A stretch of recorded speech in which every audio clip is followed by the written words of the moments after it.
All right, we're live. Hello, everyone, and welcome to the Sunday night stream. How's it going, everybody?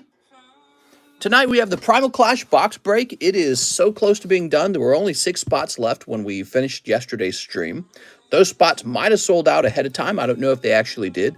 Primal Clash is $22 a spot. One of the coolest box breaks you can be part of. So please jump in there so that you can enjoy the benefits of opening that set. Now, I'm starting a new slab break. I just bought an air purifier for this room, hopefully to help me with my cough. I bought an air purifier earlier. It was a little cheap, dinky one off Amazon. So instead of that, I just bought a $700 air purifier, and I'm hoping that that one just does a much better job. This card is one of the top chase pulls out of Ancient Origins. It's Lugia. Lugia always does well. He's a card everybody wants. Boxes of Ancient Origins have gotten extremely expensive. Your actual odds of pulling Lugia is low, and then your odds of it grading 10, it's also low. Because cards from the XY era really don't grade well. And I'm very familiar with that. It's not just hard to pull the card you want out of the XY era, but oftentimes, maybe about 50% of the time, they do grade 9. So they don't grade 10 very often. So anyways, I'm giving up my Lugia rather than keeping him, which was my original plan, because I'm going to pay off that air purifier, right? All right, TC, you didn't ping Discord. Oh, let me do that real fast. The moment I came in this room, I started coughing.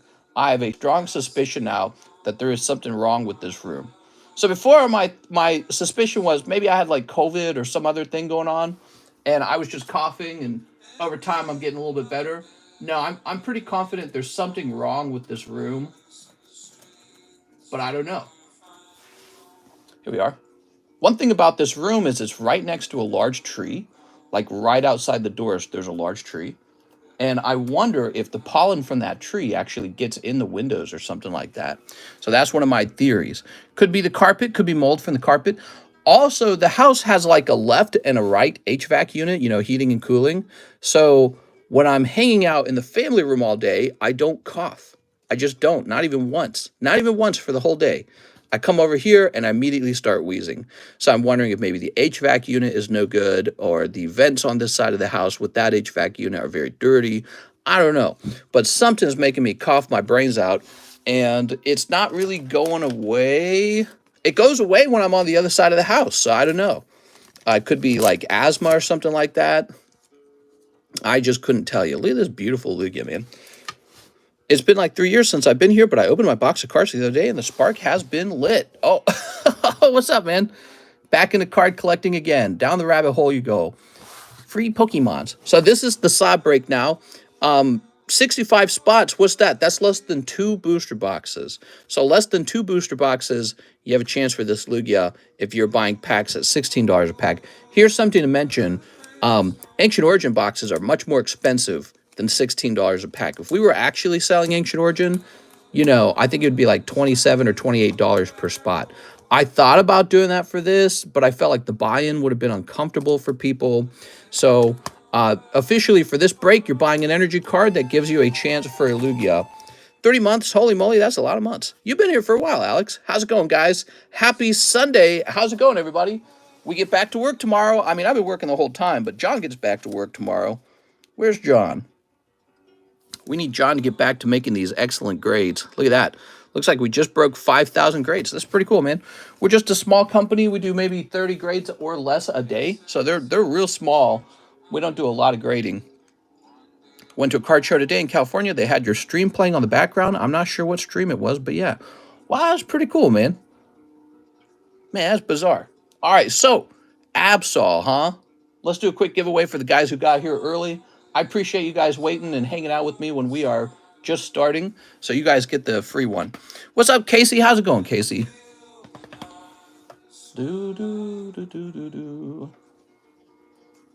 All right, we got a giveaway going.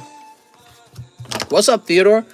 So the giveaway number is 354. So get your guess in before other people jump in the stream. Do me a favor, hit the like button. If you love me, you'll hit the like button. I know you guys come to these streams a lot, so it's like a little chore every time. But I appreciate hitting just 100 likes, okay? So, and if you don't like it, you're just waiting for somebody else to like it. It never happens because, you know, everyone does the same idea. Somebody else will like this stream, you know what I mean? we host a lot of streams, so hitting that like button doesn't feel that special, you know what I mean? But I still like getting those 100 likes every time. Okay, so we're starting with Magnus Marshall. Please ship my bag and slabs. I have a card in the Cool Kids box. Where's the Cool Kids box? Here it is. I did it. I hit the like button. Here we are. Oh, that was Hathim's winning card from the Evolving Skies break. Hathim, you should have me grade it. It'd be really funny. Ah, he's got this beautiful Umbreon. Cool, man. Great card. Okay. Magnus with an A. So I'm still coughing in this room. I don't cough in any other room in the house. Well, I only hang out in the family room, honestly. In this room, I cough. I'll start hacking and wheezing. I was coughing my guts out just before we went live while I was talking to people on Discord. I noted that I also was not talking. So I theorized maybe that talking causes the coughing. But this time I wasn't talking. I was just sitting in the room, still coughing. And so I have a very strong suspicion that it's the room itself. Because the whole day I didn't cough. Just like yesterday. Could be allergies, so it could just be a seasonal thing, guys. I felt the back of my throat get painful. It was like it got stabbed or something. So I suspect it could be allergies. We are in allergy season. It makes streaming... I don't talk very much about this. It makes streaming very uncomfortable and even painful. So I develop like headaches, and I develop chest pain, and it just makes streaming a dread to do. So I hope the cough goes away soon, because it is making this job so much more difficult. Let's see. Aha! I found you! My allergies have been horrible these last 3 weeks. Yeah, and that's how long I've had the cough. I've had the cough maybe a little longer than 3 weeks. I think it's been 4 weeks. It's a long time to have a cough, though. I have no other symptoms. I feel great. I feel spry. Except for that cough. Oh, that was the other thing. I started sneezing in here, too. So right before the stream's going live, I'm coughing and I'm sneezing like right away. And I'm thinking, this room is cursed. It's got to be the room. So that's the mystery right now. Oh, I haven't given this away. Let me hit the button. I was like, whose card is this? Here we go. Let me hit the button. Brandon Boutillier. Yeah, there it is, Nightbot. I like it when Nightbot confirms it for me. It makes it easier. Mr. Brandon. I had a theory before that maybe I had suffered some sort of respiratory illness similar to COVID or something like that, and that I was just recovering from it. I strongly feel there is something wrong with this room. Something dusty or moldy is in here. We ran a mold test. You know the mold test cost us $500. Did you guys know that? $500 for mold test. Whoa, new memberships! Looking for a mute? I think so. Says Molokayan. I just have this strong urge to cough right now, and I'm trying to resist it. Was watching a stream earlier, just like yours, Mrs. I also believe we didn't go to the moon. You wouldn't either if you see the interview with Neil, etc. Plus, we didn't have the technology to go. Right, it could have been an elaborate government plan to simply fool Russia into believing we went. So one of the arguments that we went to the moon is how can so many people, keep hidden a lie that we went? And it's like, well, they're all starting to die now. Maybe they swore a pledge to the government. Hey, we're all going to keep quiet about this. And maybe not everyone even there knew that it was fake. Maybe only certain people within the group knew it was truly fake, and they just shut their mouth, you know? The idea that people can't keep a secret, maybe they can. Who knows? So that's one of the arguments against it is well, so many people couldn't keep a secret. Well, how many people actually knew? And then maybe they just did keep a secret. Is it impossible to keep secrets? In movies, it's impossible. But in real life, maybe it's not so impossible to keep a secret. All right, let's see. My address begins with the 1, Magnus says. Yep, that's what we got. So you say you got some slabs too? I'm going to get you some fancy priority mail shipping. Boy, I'm loving my collection right now, guys. I feel like I need to show off more of my collection sometime. Connect Discord to YouTube. that a thing? Mike PR isn't real. What? Oh, Puerto Rico isn't real. What are you talking about? I need to get a second home in Puerto Rico so I can go to the beach and claim taxes and stuff like that. I've got a tax evasion scheme. I buy a house in Puerto Rico, and then Mike's side lives in the house for me and pretends to be me. Huh? And then Mike's side, and then I claim taxes, okay? Jeff Leon says, too violent. I suppose I can't do that now. I've already spilled my secret. Will you be at the bank when it opens in the AM? The government already confirmed they're going to protect that bank, okay? So no, the answer is no. I want you all to remember, I never freaked out over the stupid Silicon Valley Bank, and the government is stepping in to protect the bank. So what's going to happen is the stock market's going to rally in the morning. All right. Here we are. All right. I never felt like the SVB Bank mattered that much. Identity usurpation is not a joke. What's the story on the bank? I keep hearing about it. You know, we're in a recession. It was a bank that loans money out to startups. The startups aren't making any money, so they're not paying off their loans. And so the bank says, well, we don't got money. That's the whole story. So the bank can't pay its bills because it's not getting enough money back from its loans. And so when a bank does that, it goes bankrupt, which is never supposed to happen because the bank's supposed to have plenty of money because you're storing your money in that bank, right? So everyone freaks out and they do a run on the bank. So a big bank in Silicon Valley, it's a really big one. They say, well, we're going bankrupt because we're not getting our payments. And the government had to, whatever, take over or something like that. I don't know what the terms are. It's like in 2008, basically, okay? So everyone's like, oh my God, in 2008, pay attention to my YouTube content. We're going to talk about it. You know what I mean? That's what all the Chicken Littles came out and they're like, oh, the sky's falling, we swear. Click on this, please, the sky's falling. The sky's not falling.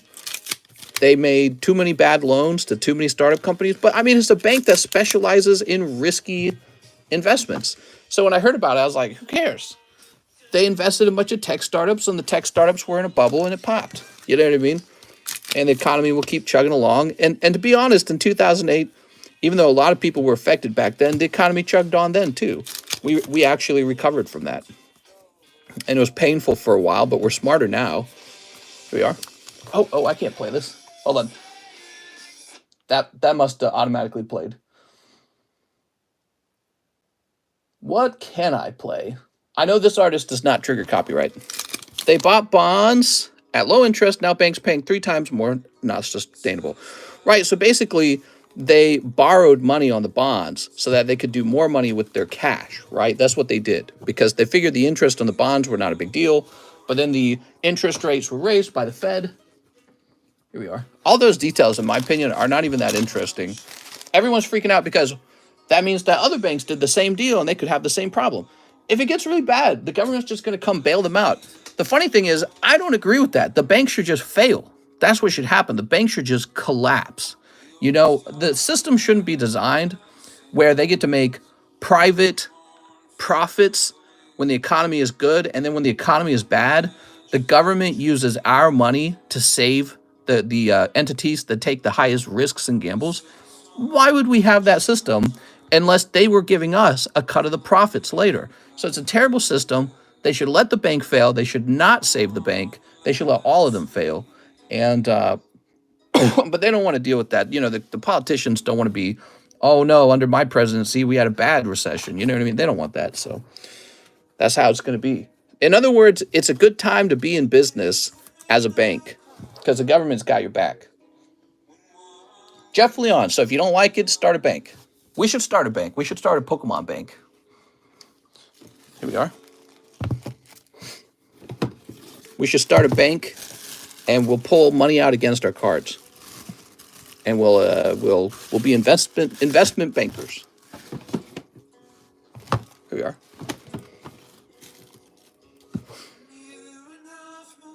Oh, we have a Lugia slab break, everybody. So that's new. Wonderful card. Very collectible card. Kyle Vale, 10 Paramount War. Kyle Vale, are you here? I don't want you to miss it. Well, I made myself some tea, guys, but I drank it all already. I'm thinking about making more. That's 10. My wife says I need a girlfriend. Is this a trap?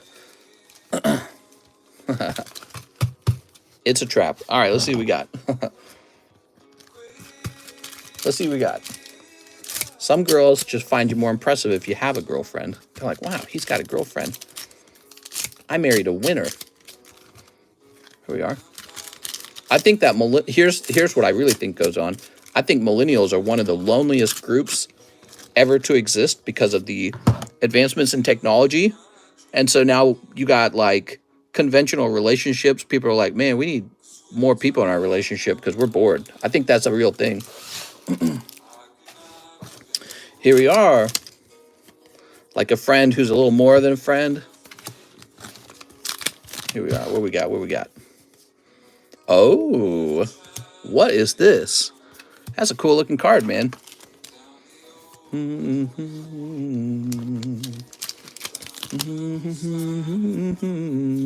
I played some tennis today with my wife. It's a lot of fun. We went to the nearby Camdenton Park. It's just a little park, but they have a surprisingly good tennis court. It's 3 courts wide with lights, and we were playing in the cold, and there were a bunch of people there. It was really fun.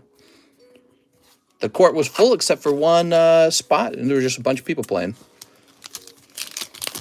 All right, what we got? Mr. House of Base Set Break coming along. Slow. Slow. We got people who have spots slabbed away, and they are making small payments on them. Here we are. All I heard in my head was that scene in Star Wars. It's a trap.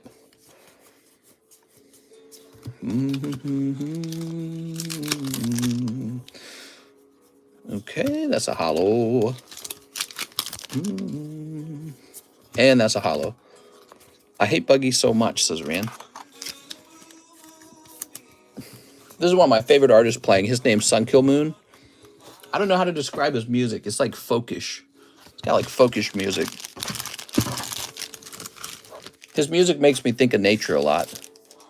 Kyle Vale. When does it warm up there?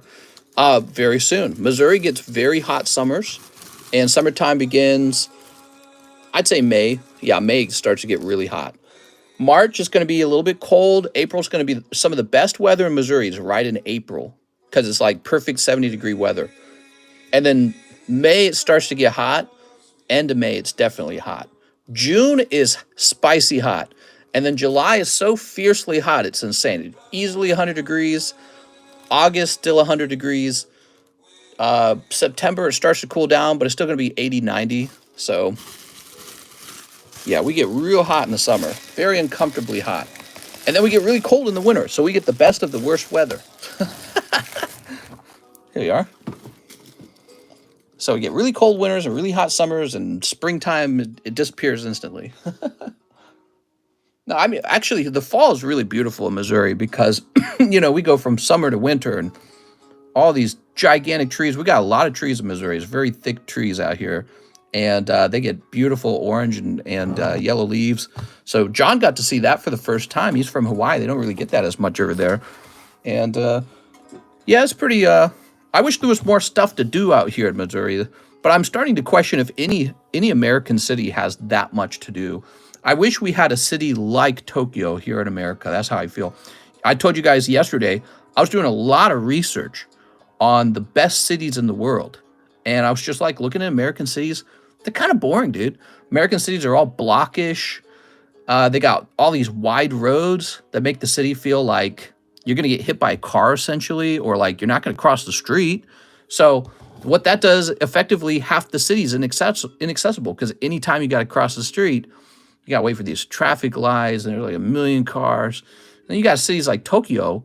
They got one tiny little road for cars, and occasionally a car goes down.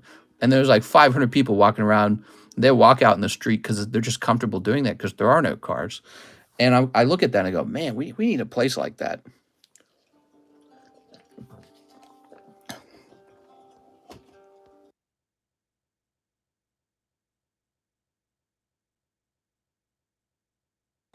Man, still coughing. All right. Dontrell Davis, SLAB-AWAY payment.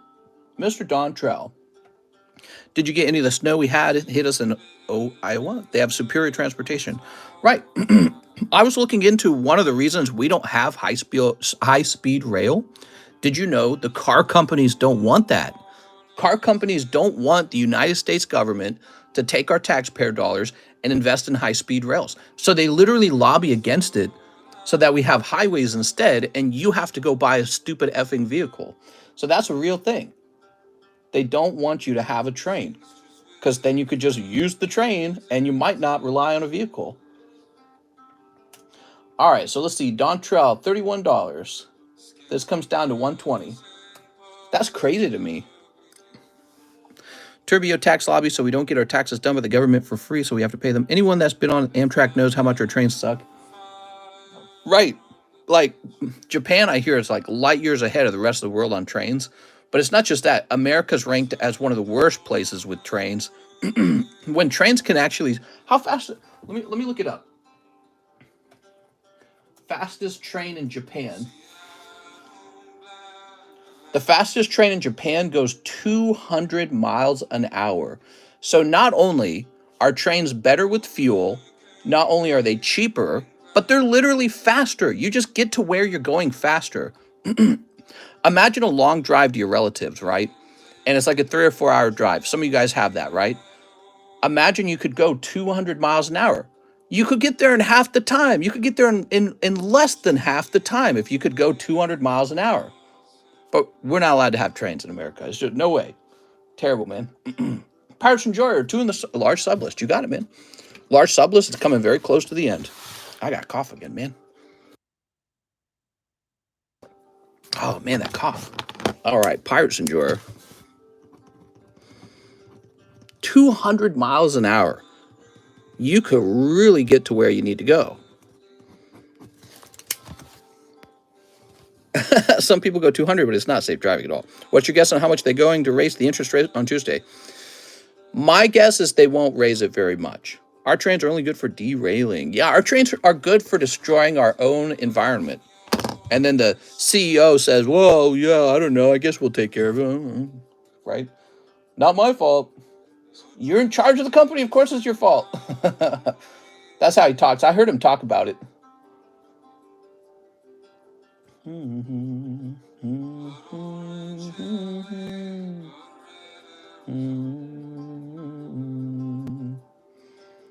Michael Schrawn, spot in the Clash break. What's up, Michael Schrawn? TCC won't see this. I was ranting a little bit, so I wasn't reading the comments. I'm sorry. I'd be ranting more often if I wasn't coughing so damn much. One spot in the Lugia. All right, so there's a Lugia break. This is one of the most collectible cards from the 2015 set, XY Ancient Origins. Hard to grade 10, too, by the way, if you're lucky enough to pull them. Those boxes of Ancient Origins, have they reached like $700 yet for a box of Ancient Origins? Let me look it up.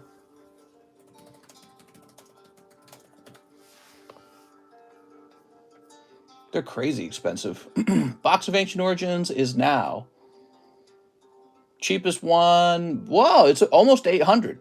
So it's headed toward 800 because there's one in Canada for like 750, and then it goes up to 880. I'm so sorry. I'm coughing right into the mic. I try to pause every time, but it's like a lot of work to pause every time. So Michael Schrawn, they should have an easier mute button for me. I cough when I smoke cigarettes. Yes, so for those of you who just arrived, I have purchased a $700 air purifier, and I'm hoping that that solves the coughing a bit faster. Why not West face mask? What? What does that mean? Oh, just face mask. Is that what you're saying? Sanson says, I'll take a spot in the Lugia break. Sanson A. And another spot in the Primal Clash. Awesome. There it is. I've been thinking about doing a slab break on like a really cheap slab so that you could do like a $4 slab break or something just funny like that. You know what I mean? Okay, for people who just want to have like a $5 chance at something fun.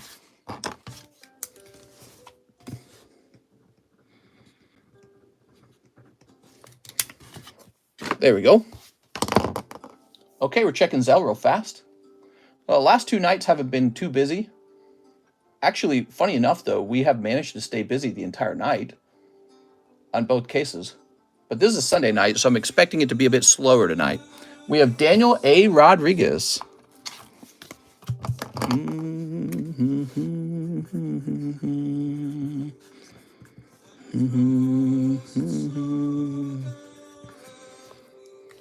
There we go. Daniel A. Rodriguez.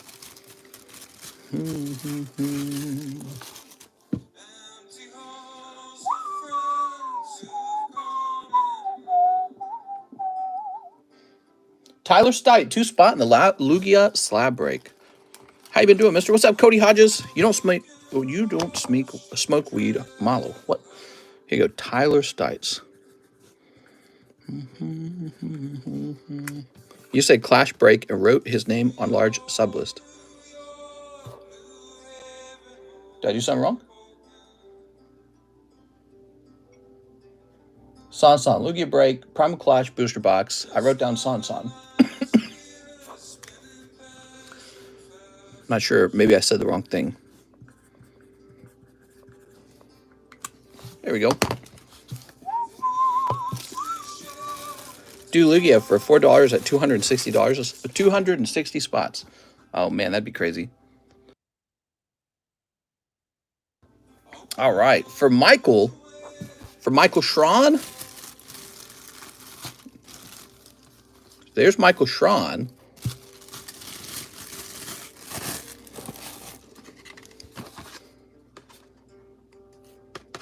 I gave Michael Schron a spot in there. Is that what you mean? Your cough is from... You wrote his Primal Clash order on the large sublist. Did Michael Schron not order that? I thought Michael Schron did order it. Give me a minute.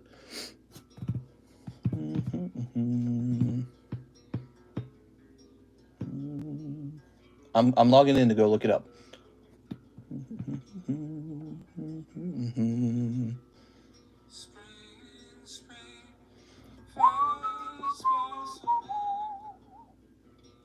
Michael Schron, spot in Clash Break, and 1 spot in the Lugia. Oh, okay. Sorry about that. Clash Break is not the large sublist. Michael Schron. Okay, Michael. Good catch, guys.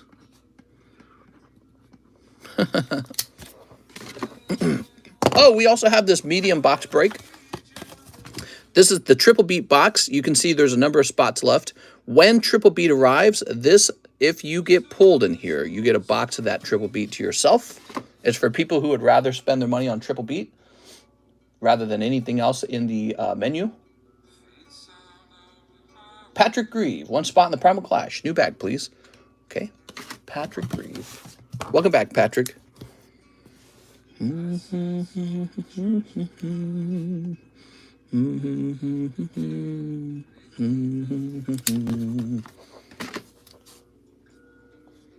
Garrett Nadal, 2 in the Lugia break. Mr. Garrett.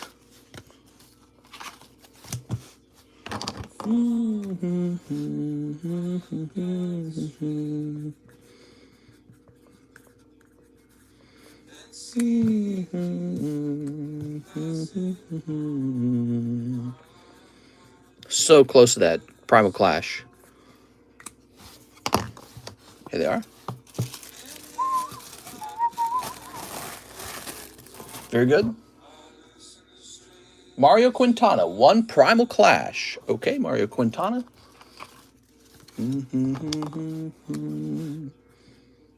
Oh, that's not Primal Clash. Here it is. How's it going, guys? How's your weekend? Tell me about your weekend, everybody. Anything interesting going on? Here we go. 1 Azure Lane.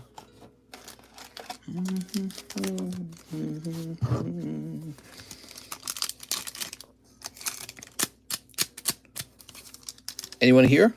Am I not seeing comments? Oh, there they are. It does, and I'm not against it. So, all right, Mario, let's see what you got. Worked 2 16-hour stay this weekend. Ooh, that's a lot, man. I've been trying to enjoy my weekend. My wife got her fancy Moog computer keyboard piano thing. I bought that for her as a gift. It was like it was $5,000. I was like, that's a pricey Pokemon. She was super happy. She had her headphones on. She was playing around with it all day. All right, so Mario, I have a box, says Mario.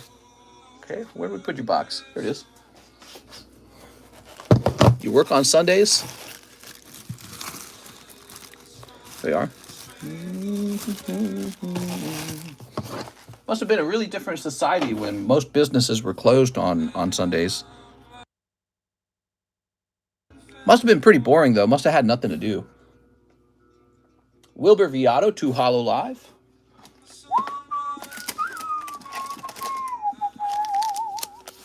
Two Azure Lanes.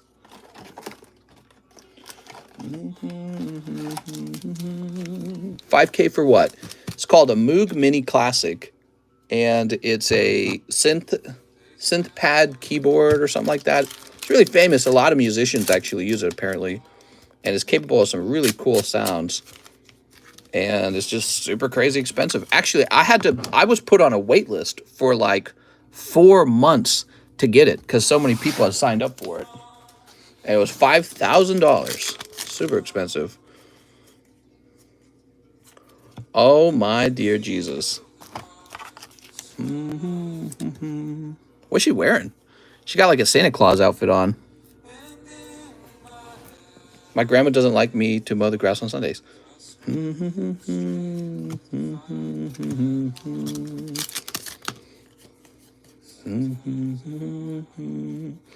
We got any mods tonight?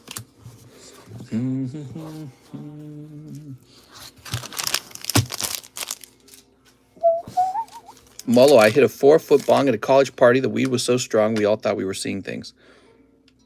Here we are. What we got?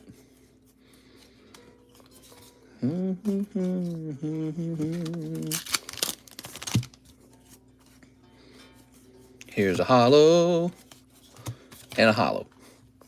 I'm a mod, says Dr. Disappoint. Mr. Wilbur. Sweet.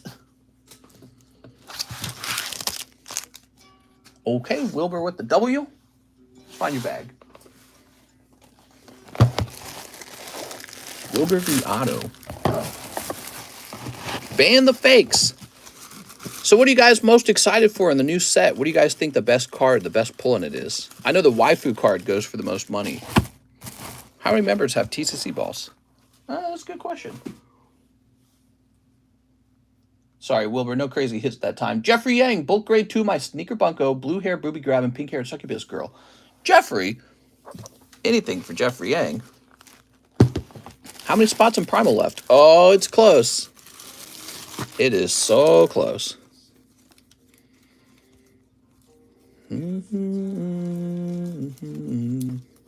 Okay, so we're going to have to go diving for these, huh?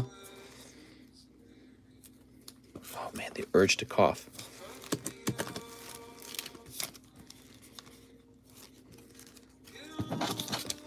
I'm trying to hold back a cough. I can't.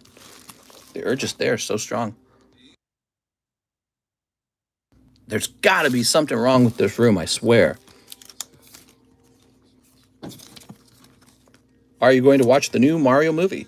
Yeah, when does that come out? Maybe I'll watch it in movie theaters. It'll be fun.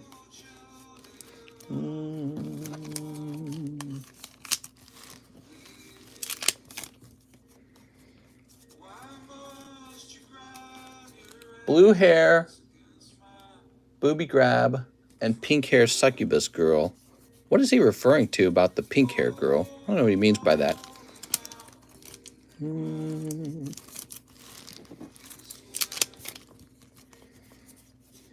Okay, here's this girl. So he found the blue hair girl. I don't know what he means by the pink hair girl. Pink hair succubus girl. You just missed the card in the same sleeve with the red shirt.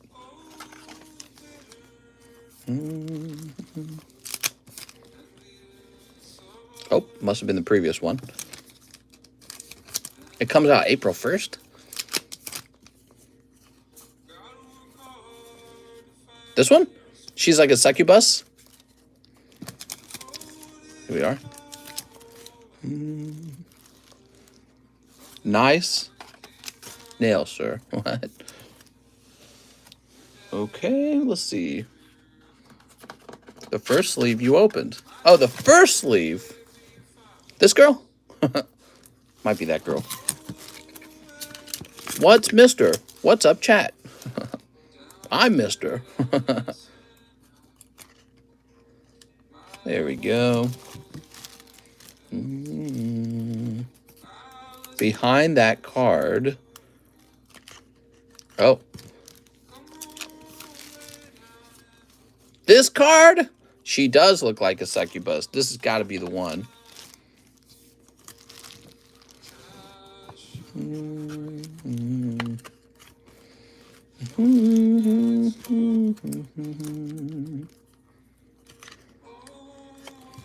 Ever tried Gravity Bonk Snorlax? I have. I'm just cool that way.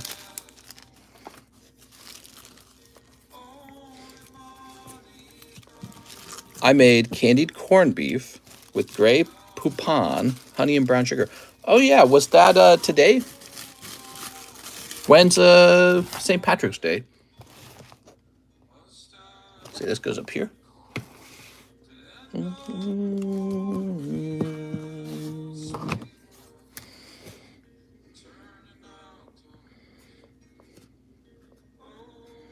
Oops.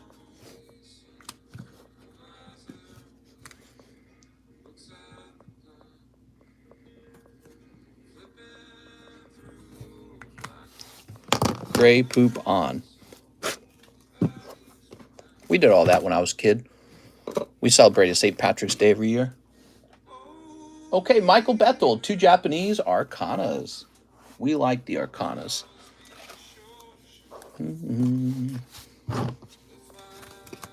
I sell gray poo. But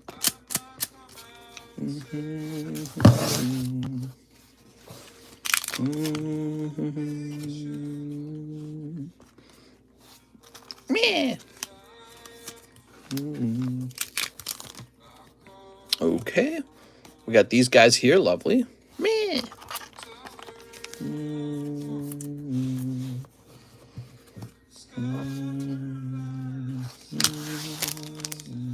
Michael Bethel with an MI.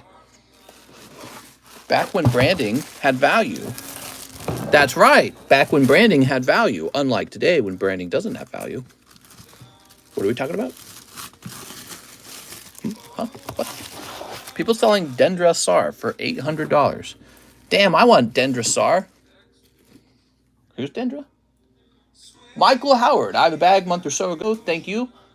Plus shipping. Here's my address. All right, you got it, Michael. So Michael wants 2 V-Stars. What's up, Michael? You guys ever watch Law and Order? Oops. I never watched that, actually. The Wifer and Triple Beat. Nice. We have a Triple Beat medium break going on. Jump in there, guys.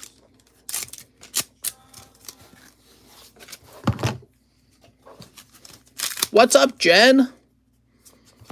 Ladios. Here's a Dusknoir. Dooba-dooba-dooba-doo-doo-doo-doo. I can't play this song. It's copyrighted. Oh, yeah.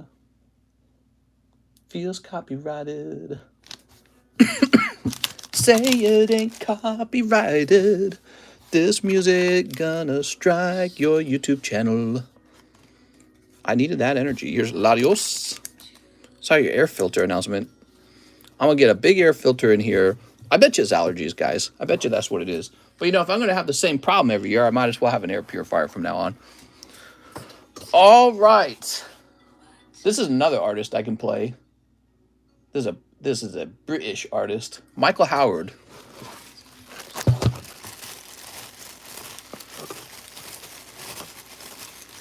Here it is. Plus $9 shipping. YouTube going to think it's the real deal. That's actually the song. So, Michael, have we shipped you before? Nope, we have never shipped you. I'm going to log into PayPal to get your email. Any good investment slabs for SLAB-AWAY? Oh, well, now that you ask. I was thinking about looking for a card to add to the table.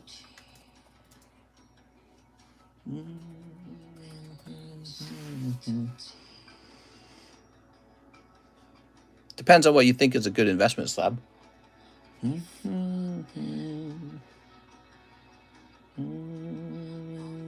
All right, so you gave me a different address than... Did you give me a different address?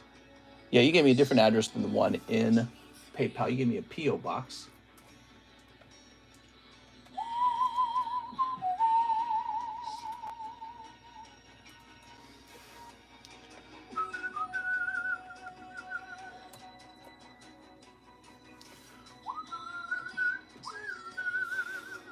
All right. I'm going to move this up to 8 ounces and print. I would prefer the P.O. box. That's where we're sending it. I always choose P.O. box, especially if you've actually given me that address. That's the one you want. That way the wifey poo doesn't have to see. Drink a beer for that cough. Yeah, I have a bad cough. I suspect it is an allergy cough. That is my suspicion these days. And I suspect this part of the house gets it worse for some reason. Worse air. Jeff Leon, two Mashokus. Jeff. 2 of them. 1 violet. Do you keep the bulk or does Mister? I keep the bulk.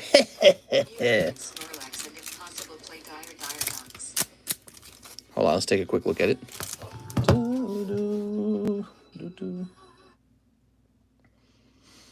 Malachian, Mute, Ran, and Snorlax. Wow. This is a drive-by muting. Where's Ran?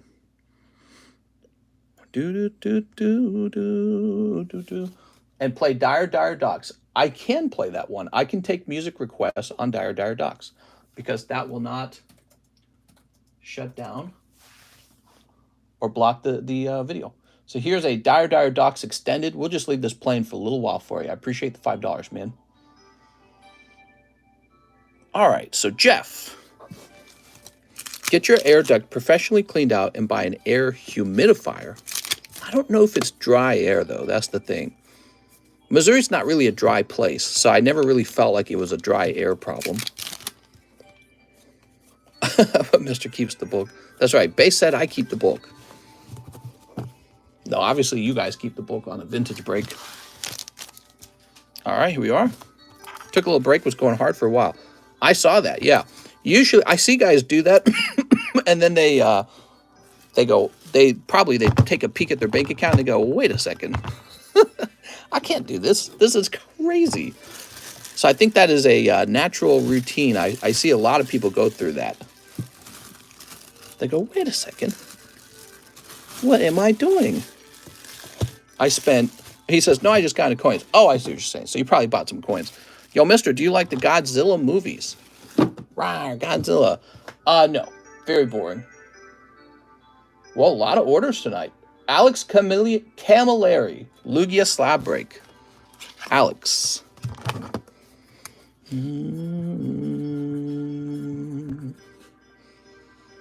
Mister, so early. Too early in the stream to be coughing. That happens at 3 a.m. I have a bad cough right now. And I now suspect it is the air quality. And it is triggering some sort of allergy or asthma response. Nice, man. Okay, here's Devin Barales. Can I get 10 Japanese violet? Yes, Devin. When I run out of violet, I'm out of violet. There's not necessarily going to be a restock. I haven't decided yet. There we go.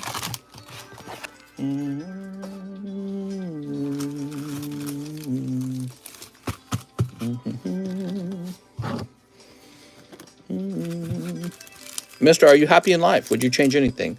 So here are the things that I would change. So I thought a lot about it. I wish I had a mansion home with an indoor pool. So that I would change. And then I wish I knew more people who lived around me. this is a new place for me. Lake of the Ozarks is. I don't know anyone here. I can't visit anyone. Back where I'm from, I could call someone and be like, you know, let's hang out. I can't do that with anyone here. And if I want people to hang out with me here, they got to travel like 2.5 hours over to me. So it's a long drive. And same for me. If I want to go back to St. Louis, it's like 2.5 hours. So that I don't like. I'm thinking about getting a new vehicle, like an SUV style vehicle, because there's a lot of deer on the road out here. And if I don't get in a wreck with the deer and die, they're really stupid. I've hit a deer before when I think I was 22 when I struck one. But I was thinking I could use the SUV for longer drives. So those two issues, a home with an indoor pool sounds nice because that would give me another option to get healthy, like exercise, you know, rather than just walking and treadmill. A pool sounds really nice. That's cold. Mansion home someday. Here's this guy. We're sitting on 3 very good investment properties right now. And if they all go up in value enough, maybe one day we sell all 3, pull all the money together into one larger home. But that depends on whether the value of the houses rise. They could fall. They could be in a bubble. Devin Morales. Here we are, Devin. I suspect prices on houses out here could really actually rise because compared to other houses, the price per square foot out here in Lake of the Ozarks is very cheap. You can buy a big, beautiful lake house without too much money. Hey, there you go. There's a Shauna, Mr. Devin. Going deep on those violets and sniping the Shauna. But yeah, so one of the things I realized is I'm a bit of a homebody. I stay indoors. And so what I would do, if that's true about me, that I stay indoors a lot, I want to have a house that has a lot of physical activities involved in the home. So maybe like a room for running around and exercising, a room for swimming, and just other things like a racquetball room so that I have the ability to stand up and go do something physical. This house helps a lot because I can go for a walk in the house. Like the family room, kitchen, and the pool room are so large, I can just like walk the edge of the room. And it feels a lot better than a treadmill. Treadmills are boring, dude. Treadmills, you like turn on the TV, and it's like you stare at the TV for however long you walk on it. It's not a good feeling. You feel like a hamster in a hamster wheel. All right, Devin. Great round for Devin, guys. Should I buy property in Missouri? My sister lives there. She can collect the rent for me. Missouri's always had a decent real estate market is what I've heard. When the 2008 collapse happened, did you know there wasn't a lot of foreclosure in Missouri? Missouri's cool. There's 2 places I would buy real estate if I wasn't buying in Lake of the Ozarks. Maybe 3 places. So I would look into, what's the name of it? Branson, which is the southernmost point of Missouri, is kind of like Lake of the Ozarks, but they have more like theaters and roller coasters. Then there's Lake of the Ozarks going through a big growth spurt right now. They're building like a $4 billion roller coaster area, and it's becoming like a lot more known because of the Netflix show. Then there is 2 places. In Kansas City, there's a place, it's basically Newtown at Harmony is what it's called, and we have something called Newtown at St. Charles. If I had to buy a spare home to just sit on, I would buy one from one of those 2 places, Newtown, St. Charles, or Newtown, Kansas City.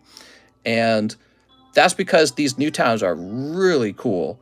They're designed to have a lot of water between all the homes. So they make these deep artificial ponds, but they call them lakes. I mean, they're almost a lake. They're really quite large.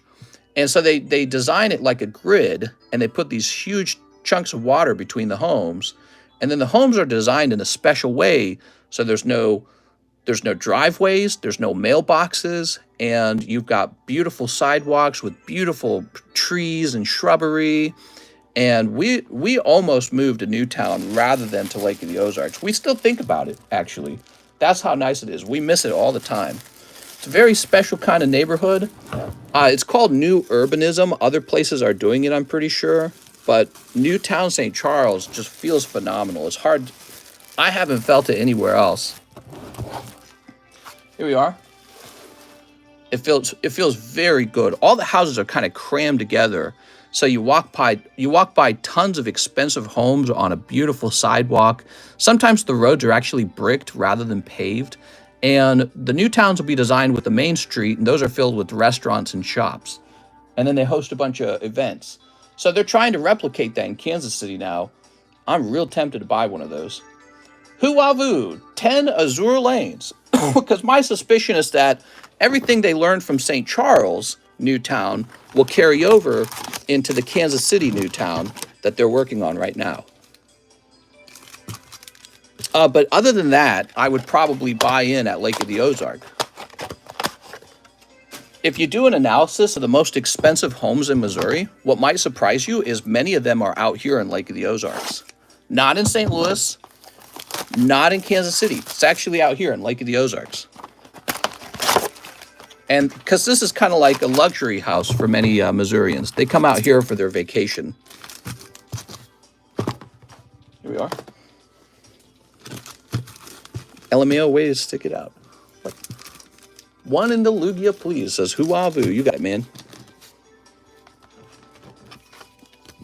The downside to Lake of the Ozarks, in my opinion, there's not enough people out here. It's underdeveloped. The upside is I would call it kind of like a Republican place. So it's very low regulations. You do fireworks and have fun and drive your boat, and very low taxes, very low real estate property taxes. And Missouri typically does have real estate taxes, right? Some states don't do any. But it's a great feeling out here. You don't feel overly crowded is a nice thing about not having too many people. So you don't deal with traffic. But there's not as many restaurants. There's no giant mall to go shopping at. I had that in St. Louis, a giant mall. We had amphitheaters you could go to in St. Louis where you could listen to Broadway plays. We don't have that out here. So it's underdeveloped out here. Another upside is nature. There's so many trees and giant hills out here. It's very pretty. Very pretty. You can almost taste that the air is better. I lived in St. Charles in some of the more developed areas. I lived in St. Louis for a while. When you step outside here, you pretty much just smell nature, and that's it. And you can actually feel that. You're like, wow, I'm like in the woods or something. You know, you feel like you're in the woods. So it does feel healthier in that way. Yeah, I would call it more laid back, definitely. Here we are. Missouri Chiefs cops are wild. What are you talking about? Missouri Chief cops? You could drive up to see a Chiefs game, since Kansas City is 2 hours to the left. St. Louis is 2 hours to the right, 2.5 hours. I think Kansas City is technically closer than St. Louis. Oh my God, what is this outfit, dude? Look at this outfit on this girl. I don't know, man. This set's wild. This set's crazy wild. I'm tempted to get another case of Azure. Here we are. But like, for example, there's no KFC out here. I'm dying. I'm dying for some KFC. There is no KFC. And I think that would change if there's enough population growth. Here we are. So it's kind of like countryside living is a good way to describe it. But the water out here is a very beautiful natural resource. Holy hoochie mamas. The lake is actually a river. The water's quite nice. We go swimming in it every year. So the summertime, when you start going swimming in the lake, it's very nice. And the lake houses, compared to like beachfront property in Florida or beachfront property in California or Texas, lakefront property out here is very affordable. It's surprisingly affordable compared to the rest of the country. So if you want to own like a house where you can walk out your back door and the water is literally there, if you do that in another state, that's going to be like $1 million. And it gets that expensive out here too, by the way. But you can buy a smaller home out here for like, shoot, I think there was one for $300,000. And it's literally a lake house. Let me see if it's still up. I'll show you.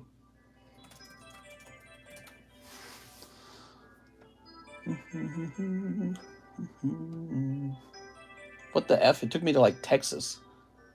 Hold on. Try this again. There goes. So I will just show you because I was looking at it today. I actually go real estate shopping on Zillow every day the way I shop for Pokemon cards, because I want to know what the price of homes do out here. So there is a very good chance this house sells really fast. This house isn't going to stay available for too long. If it didn't sell today, it had been up for 8 days and there was like a lot of viewers. It might actually be gone. Hold on, let me try changing the home type so we don't have to look at all the homes. Apartments, lots, condos. So I'll turn all those off for a second.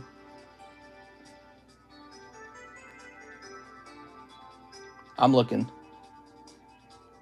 Oh, I think it's gone. Oh, here it is. No, here it is. So check this out, guys. Check this out. This house right here, it's in a wonderful location. Only 900 square foot, 300,000.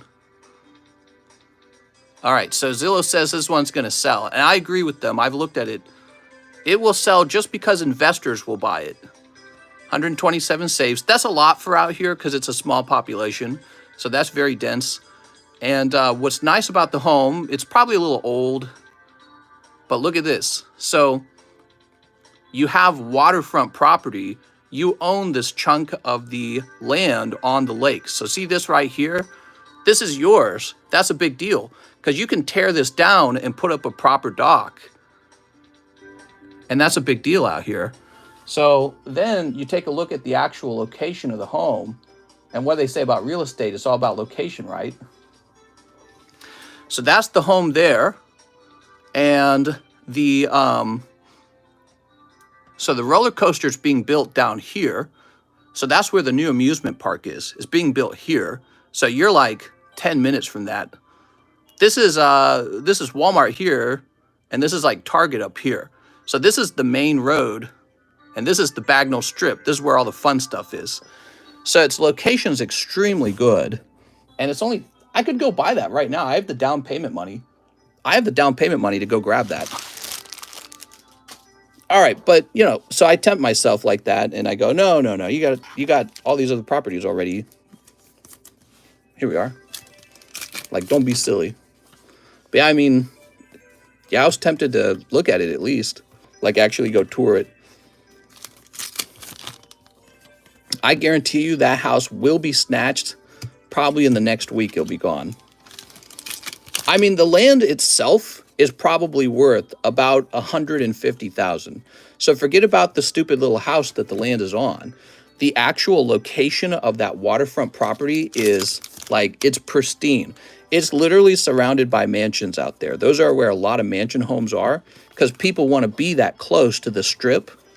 They want to be that close to the Walmart and the Target and all the restaurants. That's the main area. The movie theaters out there. The amusement park will be built in like 2 years, I hear. It's got to be 10 minutes from the amusement park. Very nice house. Very nice location. The price is a little high, though. So that's the thing about that house. $300 for 900 square feet is a lot of money. So that's probably the only reason it hasn't sold. If that had been like 200, 250, it would have just gone on the first day probably, because you see properties do that out here. All right, Huavu. Sorry about that, guys. Taking a little detour there, talking about all this other stuff. Mr. Huavu, let's grab a bag. Would you buy it? Yeah, so if I didn't already own 3 homes, I would. I would have the real estate agent make an offer on that one. Let's see what we got. Mr. Huavu. Beautiful. You got a really large bag, so I'm going to place you in that. The black box. I still need Hololives. 10 Hololives! Let's get you your Hololives. Sorry about that. I was distracting myself. I really enjoy talking real estate sometimes. Just the same way I like talking Pokemon. Here we are. But yeah, like that's an easy house because you could clean it up, make the outside of the house look more professional, And then you could just rent it for the rest of your life. You could do Airbnbs for the lake every summer. Or you could rent it to your family or something. I don't know. You could use it yourself. Mister, come to Arizona. Here we are. How far behind are you guys in bulk grading? It's going to be a little wait. It's not because of the number of bulk grades being ordered every night. It's because people are doing mail-ins. Some of the mail-ins are really large, like hundreds of cards. Here we are. That's 8, 9, 10. So that's what's causing the line to back up. And if you're wanting really fast grading, I can tell you there's no wait time on express grading. Once upon a time, there used to be a wait time on express grading. You had to wait the whole 7 days. In fact, it used to be 2 weeks, I think, or 3 weeks or something. Express grading, there's 0 wait time. So if you want very fast grading, you just pay a little more and it'll get done very fast compared to bulk. I mean, I would be grading your express grades tonight because you'd be the next one to grade tomorrow morning. Here we go, Huavu, and that's because there's no waiting time on express right now. Not enough people have ordered express. All right, time to pull you some hoochie mamas. Yeah, I like that property. I was analyzing properties today. Everything about that property is really good. The only thing holding it back is it is expensive, but I feel like based on what I've seen happen with cheaper homes, technically it's not that expensive. All the cheaper homes out here are so expensive now. They all used to be like $150 when I moved out here 3 years ago. Now you can't get a small property for less than like $250 to $280. Well, so that's an actual lake house property. The lake house properties always have like this big extra fee on them. So it being $300 is just about accurate. That's my thoughts on it. That's just about right for the lake house property. Here we are. It looks like they did renovation on it themselves already. So it was probably a flip for them. And they probably bought it when it was cheaper. But all the properties have been going up in price out here. But especially lake house properties have been going up in price. I think Zillow estimates that our other lake house is up in value by like $120,000 in 2 years. Ooh. Okay, that's not a signature. Oops. Whoa. All right, lovely. We're a very busy part of the lake. So we think that that house is going to do well over time. Okay, love. Oh. Here's another full art.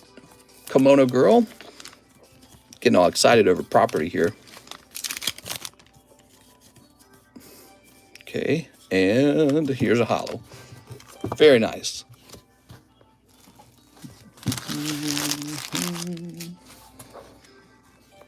All right, very good. Mr. Huavu, thank you. Sorry, no signatures in there, huh? So how you guys on this fine Sunday night? Now get excited for pit bulls. Who's got an interesting story to tell? Anyone? Who's having things going on in their lives? Here's Kangaskhan. Here's Thief. You haven't showed off the slabs on the table yet. Here's Archer. Here's Volo. They haven't really changed, so we'll just rotate through them as the night goes by.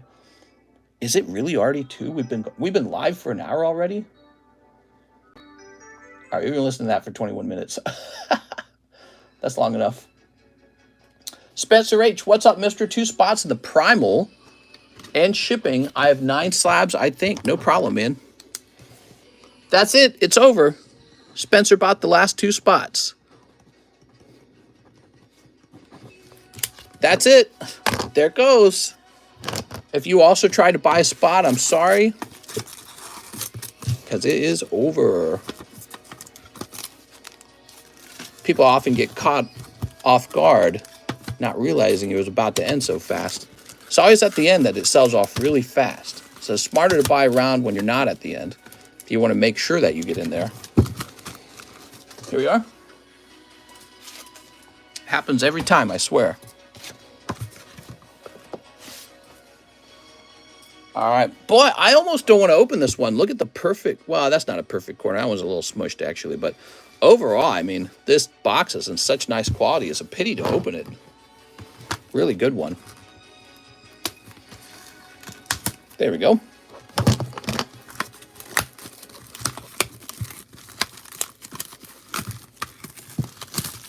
All right.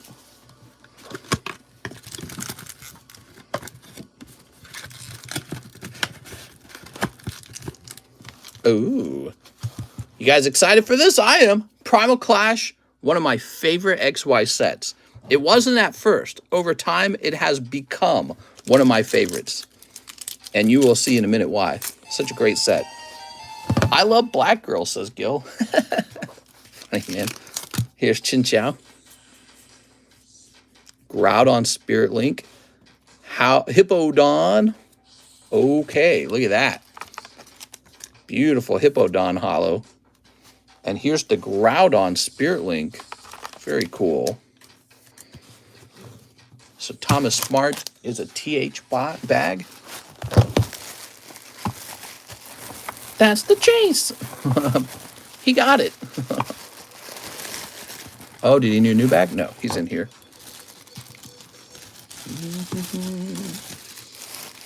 Wow, if that ain't proof this is the best set, I don't know what is. Toby Pierce.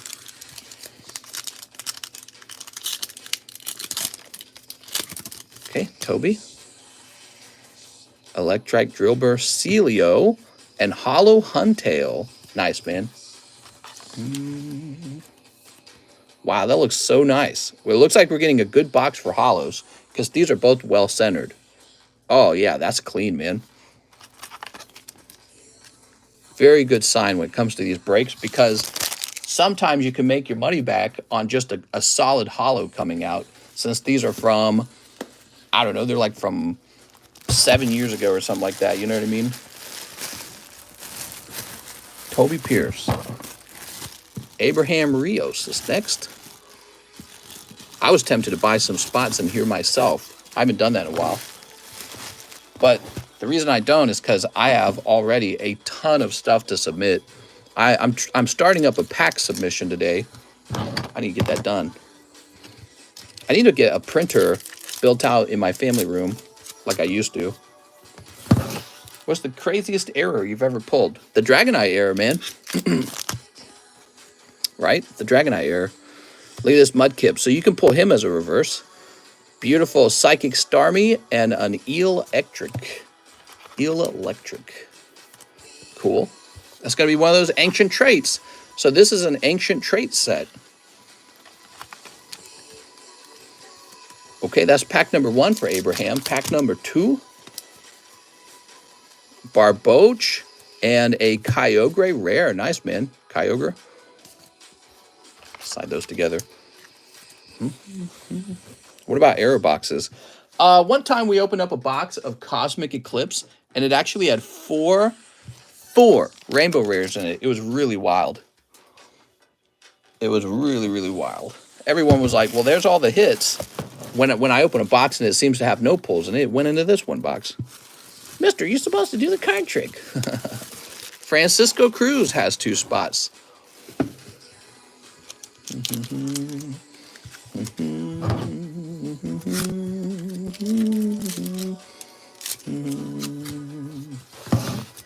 Okay, Francisco, good luck.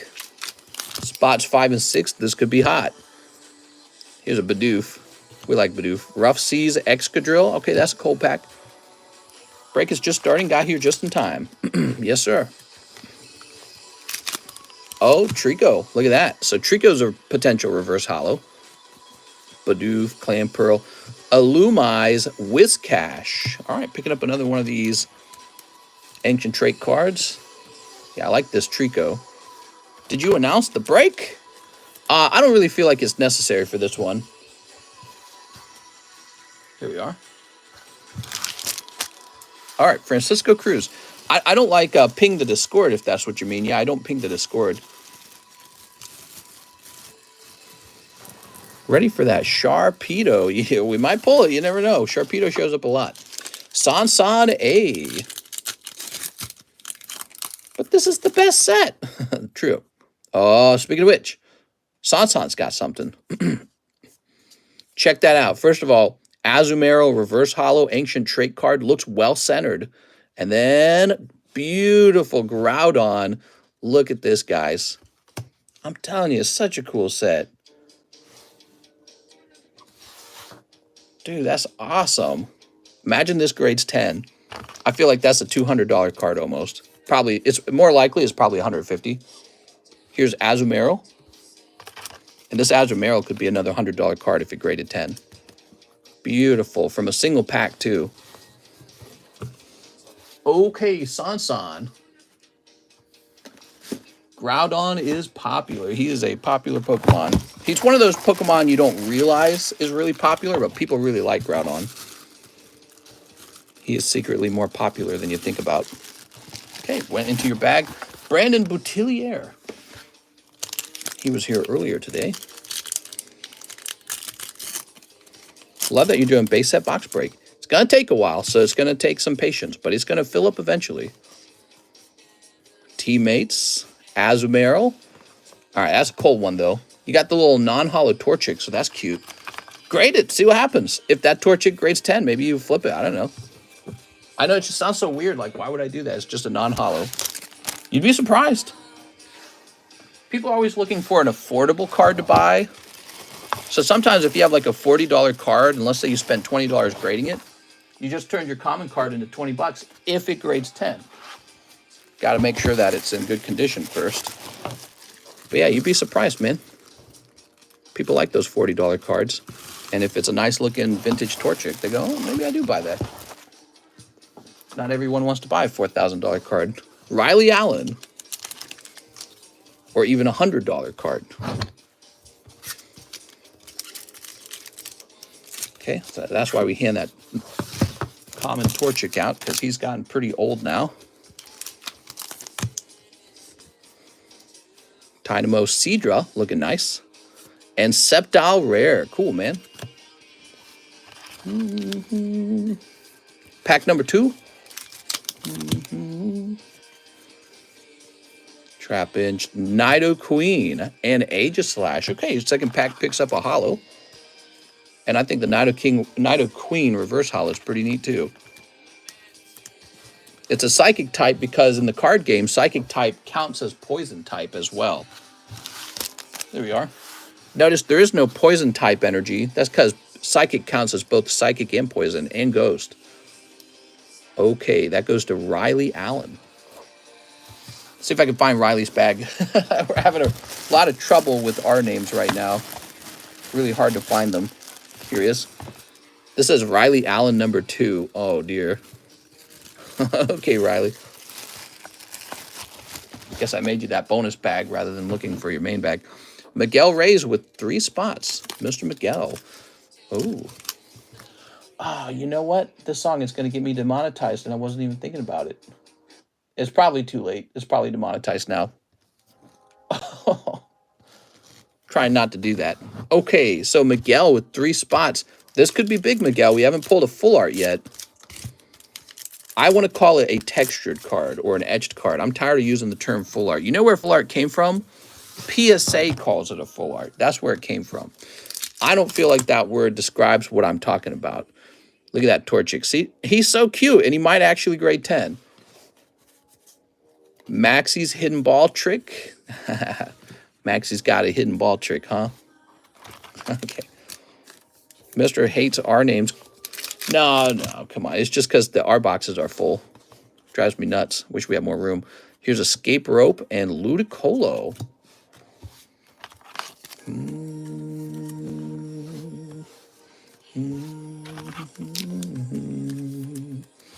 Okay.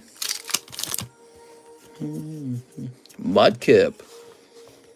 Oh, wow. Look at that. Ooh. Oh, man. Wow.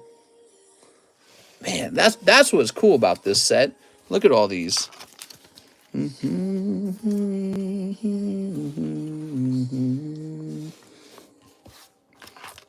I have that Tentacool as a 9. Okay, Metacam. There we go. Kyogre.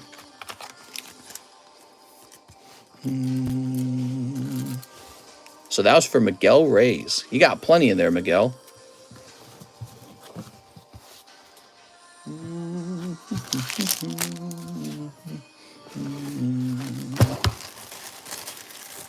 Let's see.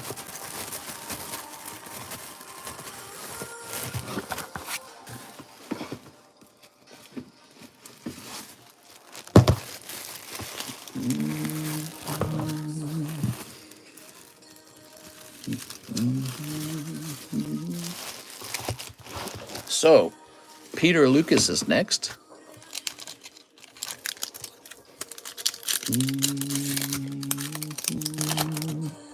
You got Torchic. Repeat Ball, very cool. And Torchic, wow, man. All right, all that. Peter Lucas.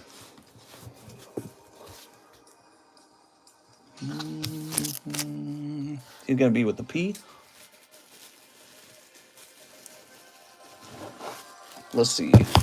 Oh, and we found you right away. How about that?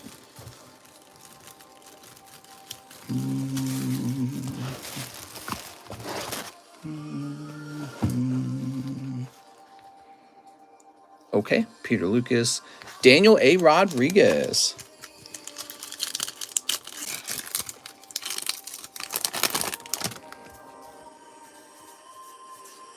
Masquerain and Trevenant. Darn, man, we got Trevenant here. Trevenant full art. It's also off center. Oh my god, dude, it's so hard to get 10s. And look at these white dots on the back. Yeah, this is so typical of the XY era. That's why we got that slab break going on that Lugia, man. Jump in on that Lugia slab break, guys. That Lugia is not too high of pop either. I think he's 249 or something like that, 250. All right, very cool, man. One full art has been pulled. Hopefully a second one in the box. Usually you get two. So that was Daniel A. Rodriguez, correct? Daniel A. Sometimes I get into such a trance when I'm opening these that I forget where I am on the list. Daniel Corona, Dave Jantz, Daniel Clausen. I don't think you're in this one. Here we are. How's it going, Funko PDX? What are the odds for 2 etched cards in a box? They're pretty good. Most boxes contain 2 etched cards. It's more rare for it to have a single etched card, but it does happen. And then 3 etched cards can happen too, but that's kind of rare as well. Kyle Burns. Here goes Kyle. So your odds are good for a second one to pop out. When the second one pops out, I would then start to feel like your odds are really low for a third. There we go. Did I just snip 3 of them? Oh, Kyle Burns did not have 3. He had 2. So this one is actually Richard Vidal, I think. Help me out here. Did I change the order of these packs? I mean, technically it doesn't matter. We don't know what's in them. It's written in the rules. If I accidentally mess up the order of the pack, the box break, that it doesn't matter. It's not my fault, and you have to accept the outcomes. But if the audience remembers, which one of these is number 18 for Richard Vidal? I snipped too many. I was only supposed to snip 2 of them. The Groudon's on the bottom. I suspect it's actually the Kyogre. Ah, the Kyogre was the bottom one. Okay, that's what I thought, because usually I put the stack down and then I snip them. And so they get shuffled. All right. So then Kyle Burns, you're accepting these 2 packs. Yep, these are yours. Whether that order got messed up or not, you have to accept the outcome. Same for you, Mr. Richard Vidal. Here goes. The Kyogre. All right. You didn't shuffle the packs. I checked. Tammy Lowe coming in clutch. 2 snip happy. The Kyogre. Whale is last. All right, here goes. I got to sneeze. Man, I don't know what it is. I'm getting that air purifier, man.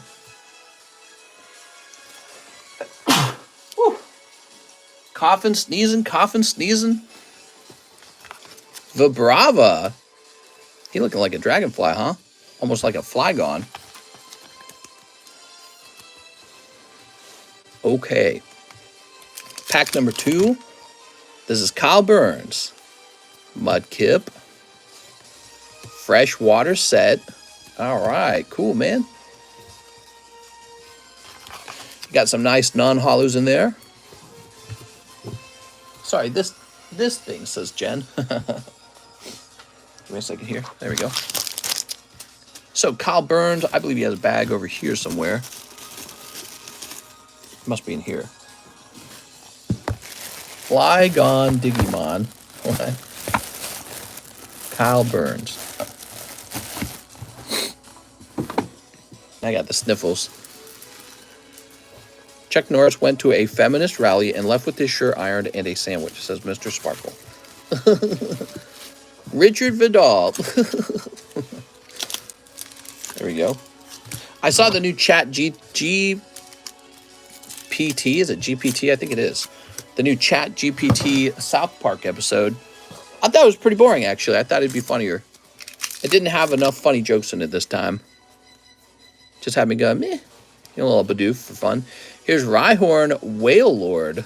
Wow, man. Beautiful Whale Lord. Lots of strong EXs coming out. So that's for Richard Vidal.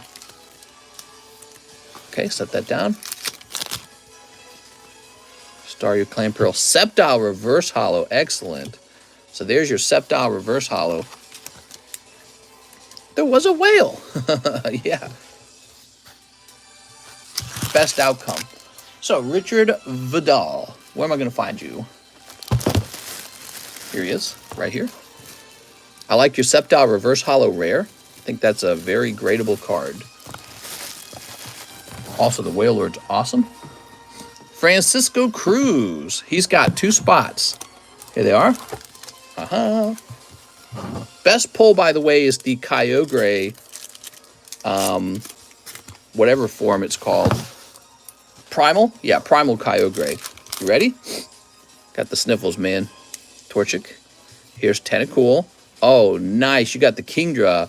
Kingdra Ancient Rare. Okay, there you are. Here's the Tentacool. Okay, very good. And then we have Barboach, Zigzagoon. Here's a little Trico. Surskit, Beedrill. Okay, cool. That's for Francisco Cruz. So Francisco is going real deep on this one because he bought some earlier spots too. Here you are. We have another Richard Vidal.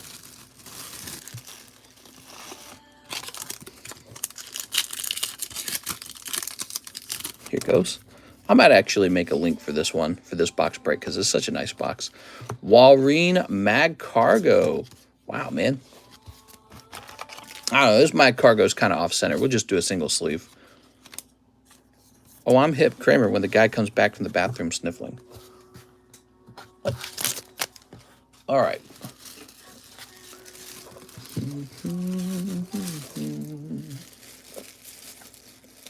Wonder if I lost my copyright status.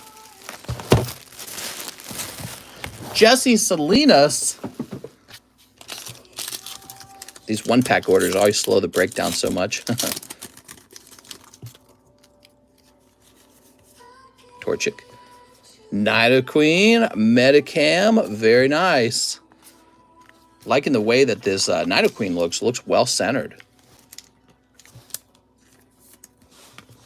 All right, very good, man. Giving some love to Nidoqueen. Nidoqueen? It's not Nidoqueen. It's not Nidoqueen.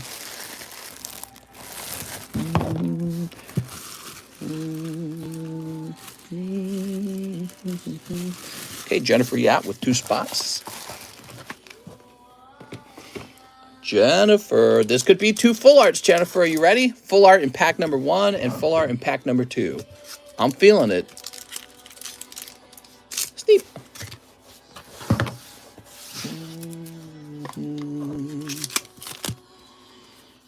Mudkip. Lotad, Ludicolo. Here's a little Marsh Stomp. Okay, we'll put these all under one sleeve.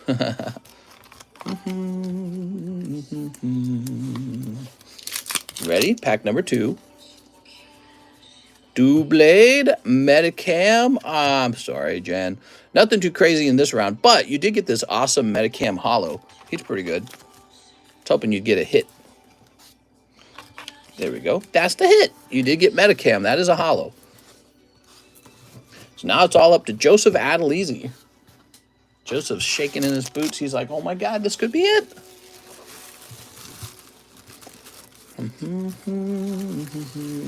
Thanks, that's the chase. Okay, so Joseph Adelizi. Ooh.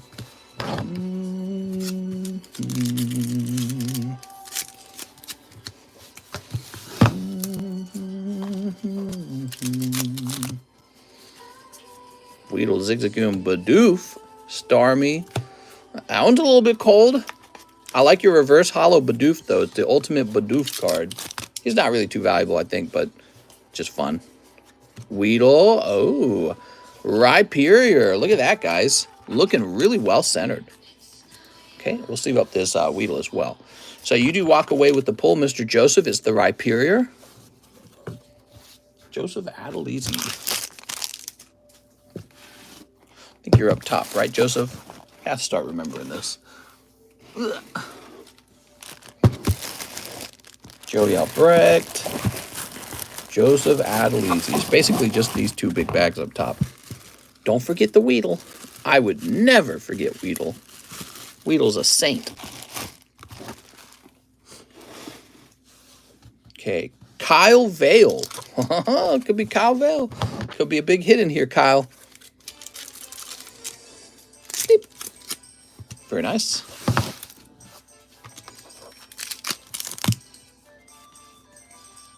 Savio Archie, ace in the hole, Breloom. That was a pretty cold pack. Even a trainer for your reverse. And here's Trico. I like that. Hippodon. Boom. Ninetales. Oh, man. He got a rough round. I'm sorry, Kyle Vale. That is a rough round. Kyle Vale, in fact, did not have the big snipe. Oop, the slab sliding down there. God, I hate these. Stay. So Kyle Vale is over here, I believe.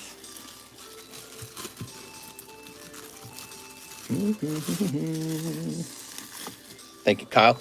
Bernie Sweet. He's got a sweet name. Little Torchic. Little Hone Edge. Tentacruel. All right. Nothing wild in there. Hey, mister, when your wife goes into the room, does she cough too? She does not, which suggests it could be an allergy. It could be an asthma thing. I don't know. But I haven't coughed for a minute. I'm feeling okay for a moment. You know, when you inhale something like smoke, you cough for a while and then you feel better if you keep smoking it. You know what I mean? So maybe that's what's going on right now is my throat's adjusted to the spice in the room. But I spent my whole day without a single cough. The moment I came in here, and I wasn't talking, it wasn't me using my vocal cords or anything like that, which is what we were theorizing yesterday. I wasn't talking, just immediately started coughing my lungs off.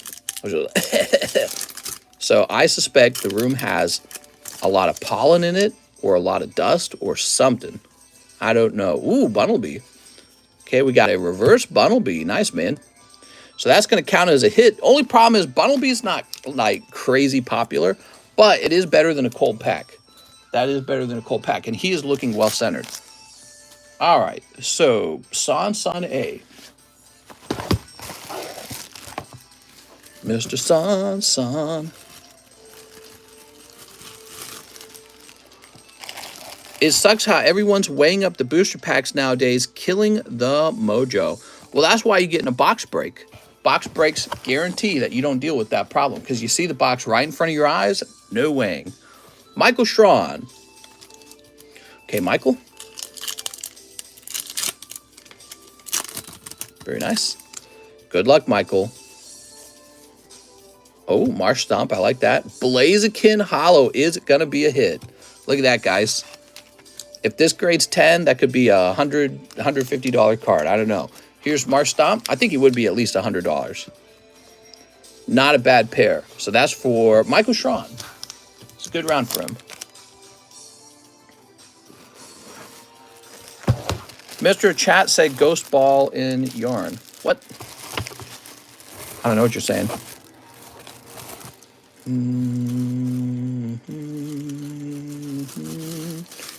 I'm too lazy to scroll back. Did anyone get a chase card? Okay. Patrick Greaves, new bag. Here goes Patrick. Almost gone, guys, but it's not over yet. Not over till the last pack is opened.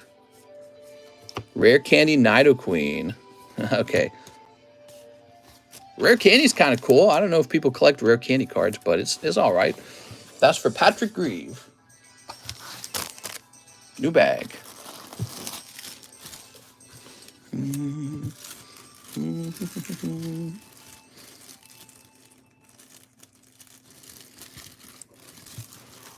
There we go.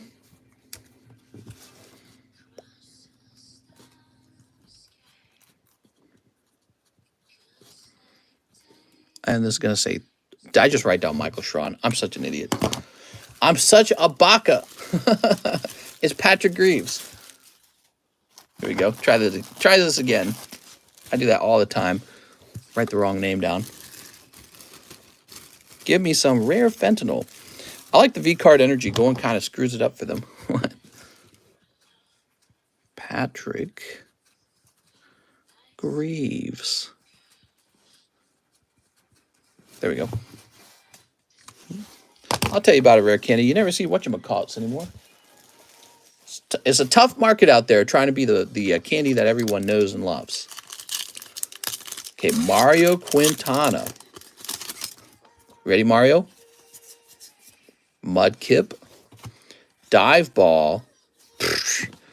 All right, you got Dive Ball. Sorry, Mario. So it looks like the big hit is going to have to go to Mr. Spencer. You ready for the big hit? Guaranteed big hit in your 2 packs.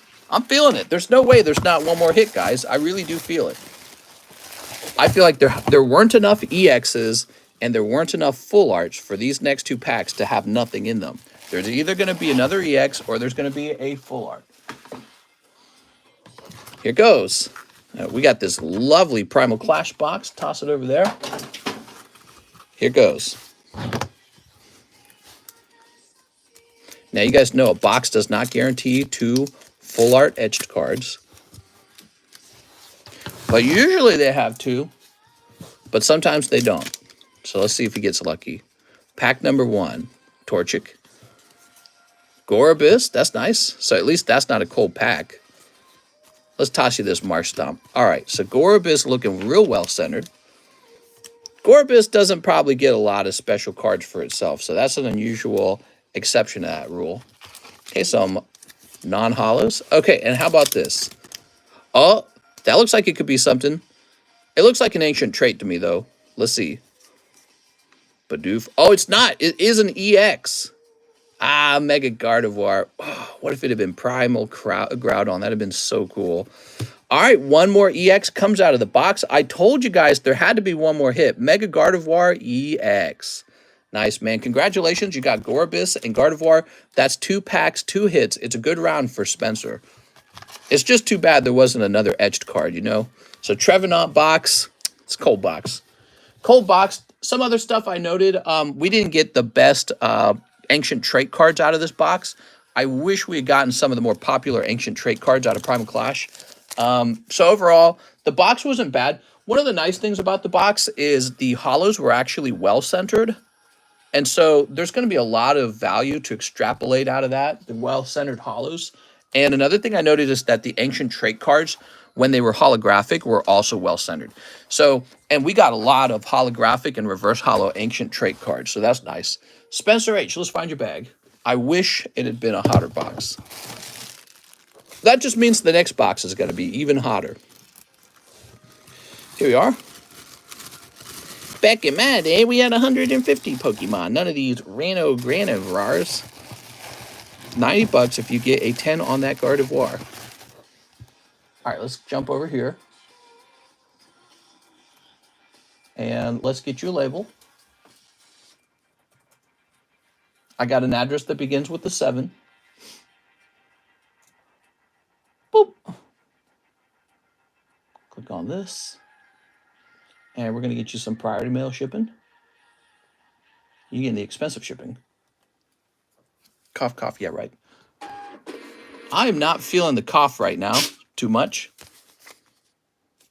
How do I reach these keys? Yeah, I know.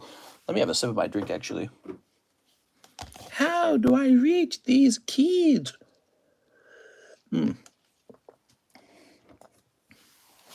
Working at night is so ass. God bless Mister for the stream. Oh, you're welcome. All right. Time for a new box break. Can you guys think of what you want to open? What do you guys think would be the best next box break?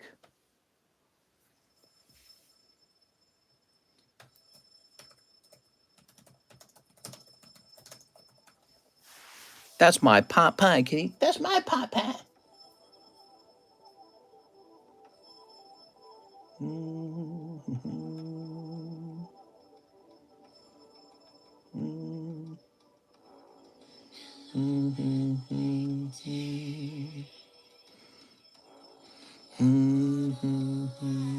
Team up's a very bad idea.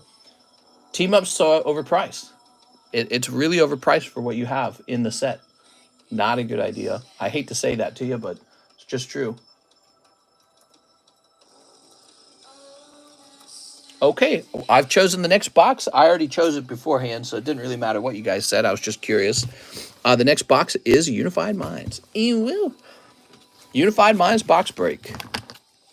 Really getting up there. Actually, it makes you wonder why the XY boxes aren't more expensive. Okay, so Unified Minds, oops, $19. Kind of hard to read that. There we go, that looks better.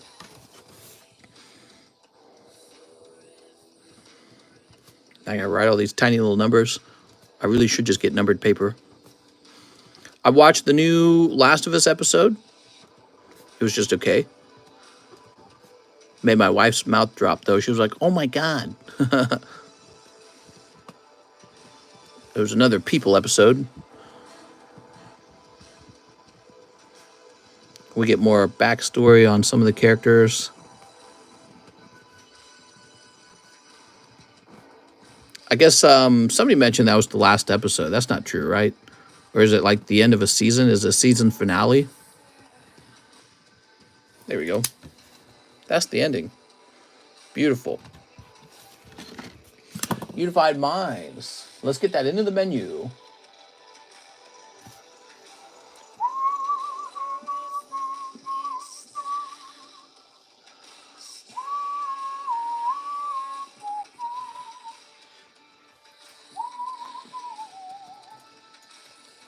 Unified Minds 19. All set up. Good to go. All right, so we got shipping for you. Angel Barbara, 5 Lost Abyss. Me and my girlfriend mouth drop every episode. Amazing show. I thought it was okay. I like the episode with the sniper, with the zombies coming out of the ground. That's the best episode in my opinion. Gives you a little taste of the possibility of what kind of action scenes you could have in the future. So I thought that was pretty good. Season 2 coming in 2025. Really? That is a long wait. All right, Miss Angel Barbara. Is it Miss? Contraption to open Pokemon packs. Well, there is a contraption to open Pokemon packs.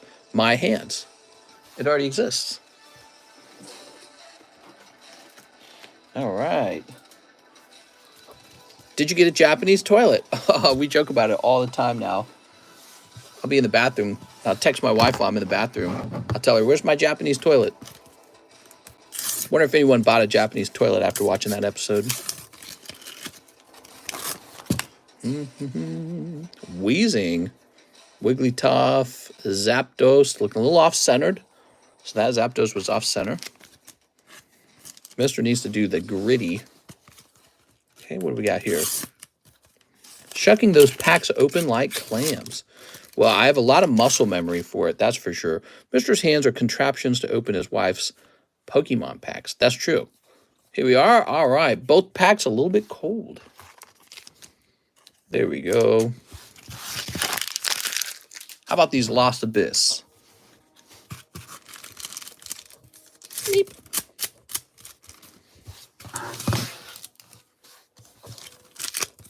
If you're new to the channel, give us a try. We don't use a website. There's no website. You don't have to sign up for anything. You don't have to create a user account. It's real simple. My PayPal link is in the description, and you just send me money for what you want to open. The menu's in the description, so you don't have to go to my website at all. There is no website. We've been doing this for 3.5 years. We have, I think, thousands of people who have ordered cards with us. Your cards are kept here in a bag until you order a round of shipping. That's how it works. Very simple.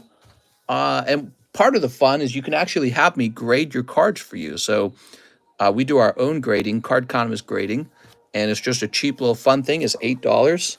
So we have a lot of cool breaks. Actually, the current break that's really cool is the Lugia break. Breaks are a good way to lose all your money, so be aware of that. Try to warn people about that.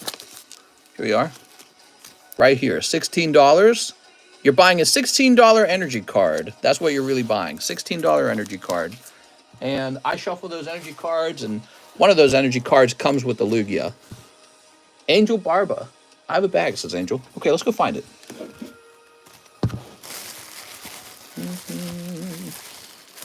Yep, I've been doing this every single night for like 3 years. I don't know when it was that I started doing this 7 days a week, but there was a point where I did. But the thing is, even before I started doing Pokemon 7 days a week, I was doing both Pokemon and TheCardconomist, my other YouTube channel. So I was doing 2 channels at a time. And so I was essentially working 7 days a week anyways when I started doing this, like the moment we started. Looking for an Angel Barba, but not seeing an Angel Barba. Oh, it's because we got too many bags, man. Anthony Deloa. Can you tell me anything about the bag? It's not an older bag, right, Angel? I guess we'll go to the back of this box so we can rule it out. Here's Anthony H., Andres Ratesh, Andrew Ellis. These are really old ones. Andrew Poe, Anthony Ramirez. That one's almost expired. So let's try this box again. Angel Barba. We got Anthony Chavez, Flores. We have an Angel Tenorio. Repo. No, it's not a Repo. What are you talking about? That's not my bag, baby. Oh, I found you. Okay, so you had a much older bag. Angel Barba from 822. That's considered a little bit older these days. Crazy how fast time flies, right? I mean, so that would have been, well, four months later would finish December. And then we're 3 months into this. So that was 7 months ago. Welcome back, Angel. So this is going to be updated to say 3/23 now. Appreciate you coming in. There we go.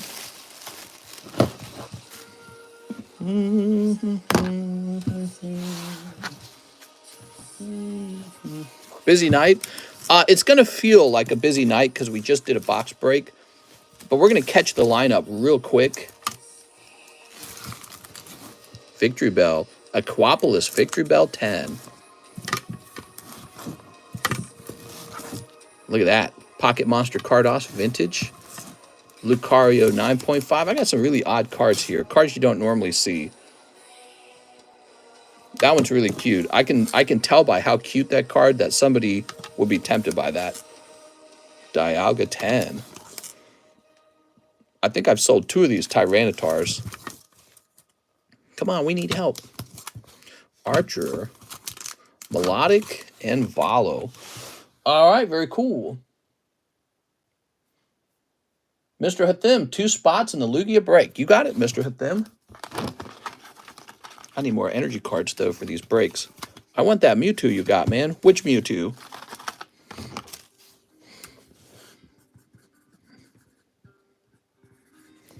Mr. Where's the Bug Pokemon Slabs? I'll go get a Scyther. Actually, one of the best cards for sale is a bug Pokemon. It's the Gym Heroes First Edition PSA 10 Scyther. He's in the large, though. 5 Crown Z. Let's see if we have 5 Crown Z. Tell you what, let's get a fresh ETB of Crown Z anyways, because I need more energy cards. All right.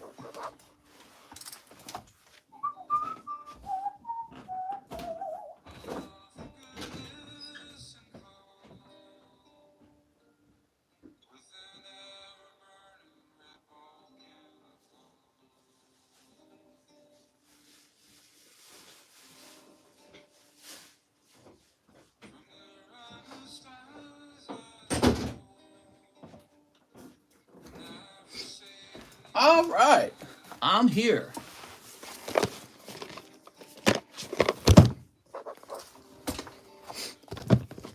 Got these fresh ETBs.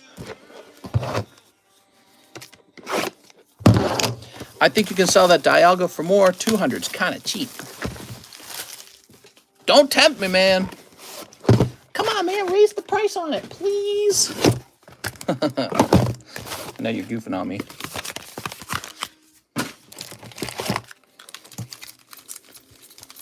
There we go. Pokemon Thief Mewtwo. You just had that guy up.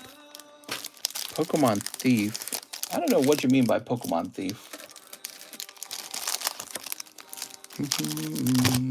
Ban Pitbulls. Yeah, we were really into that conversation, weren't we? What's the price on the Valo? $22 for the Valo. He graded 9 and he's $22. Not really expensive, is he? Do you ever hold Poke Auctions? I have. There's really no point because the Poke Auction, the card generally just sells for about half of what I'd like it to. So if I wanted to sell a card quickly, I guess I could just cut its price in half. That's true for anyone. Like, you want to sell me one of your cards quickly? Cut the price in half. I'll be interested. You know what I mean? There we go. Mr. Hathim. Let's see what you got, man. Great cards in this set. Crown Zenith. One of the last sets to be printed with yellow borders. Now we're going to have silver borders. It might become a like famous set because of that. Because it's the last yellow border set. You ever think about that? Mareep and a full art energy. Okay, here's your full art energy. I don't know if anyone will bother grading those. You think people will bother grading the energies?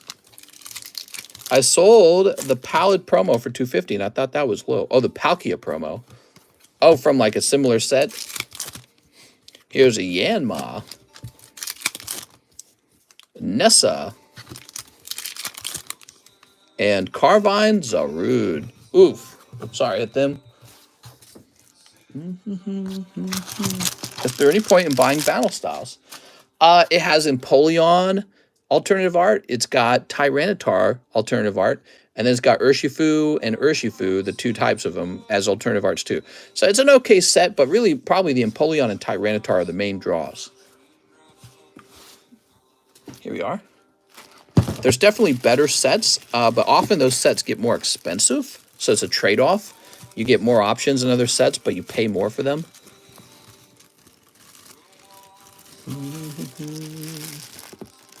Houndoom Gold slept on. Is Houndoom in that set too? That's cool. Okay, Justin Leach for Primal Clash. Oh, Justin. So that's, what is that, $88? That's a lot of money, Justin. Justin, if you need that money returned to your PayPal account, we can do that. Is he here? So 88 of that. He also wants a Japanese V-Star. Here we are. Has there ever been a Hollow Professor Oak? Is he here, Justin Leach? I'll leave that up for a minute for him. Sun and Moon.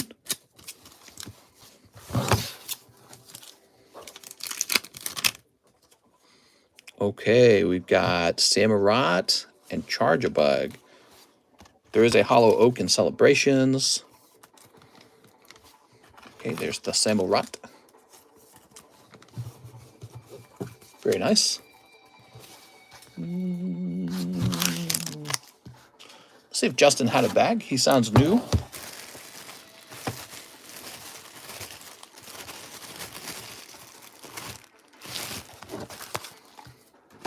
All right.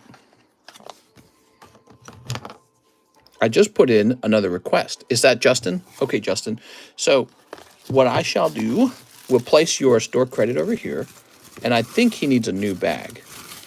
So I'll put that there so that we don't lose track of it. How many packs of V-Star in a box? 10 packs. Feel free to jump in and grab a whole box of them. We got them.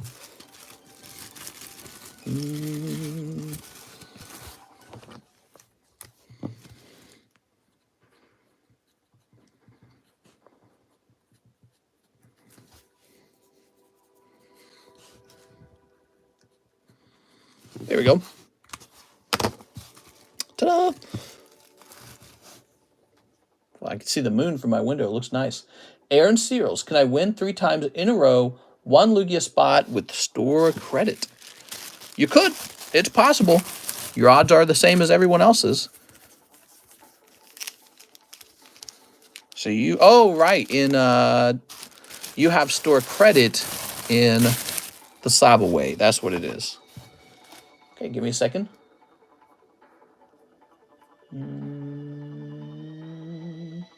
So if it's $16, then 50 minus 16 is 34. So you got $34 left. There you go. You got any Mewtwo slabs in stock? You had a 8.5 Mewtwo. Okay, so hold on.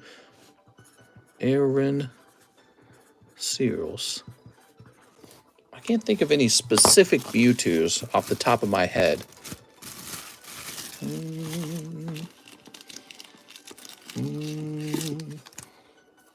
Here's this guy. We got this Blasty Boy. He's real expensive. Success. I think that Meowth is about to be sat on. Smeargle for 35. And Playtime.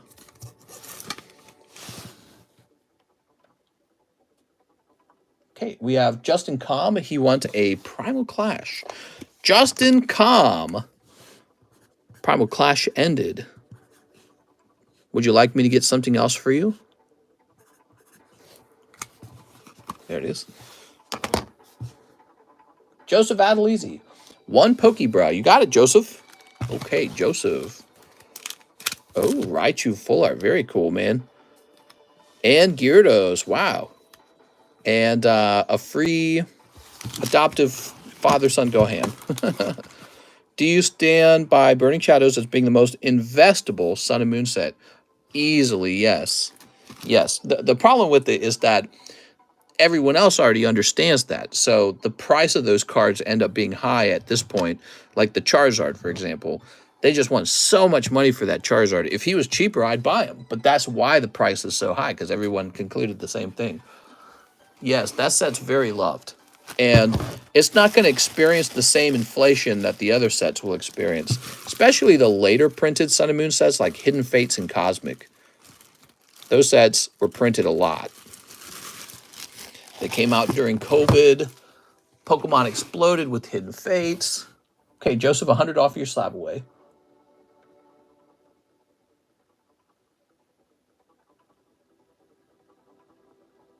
This is going to be $440.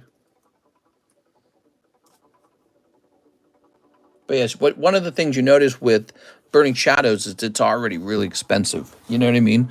And that's because my thoughts on it were correct. It wasn't always that expensive, by the way. It got driven up to that price.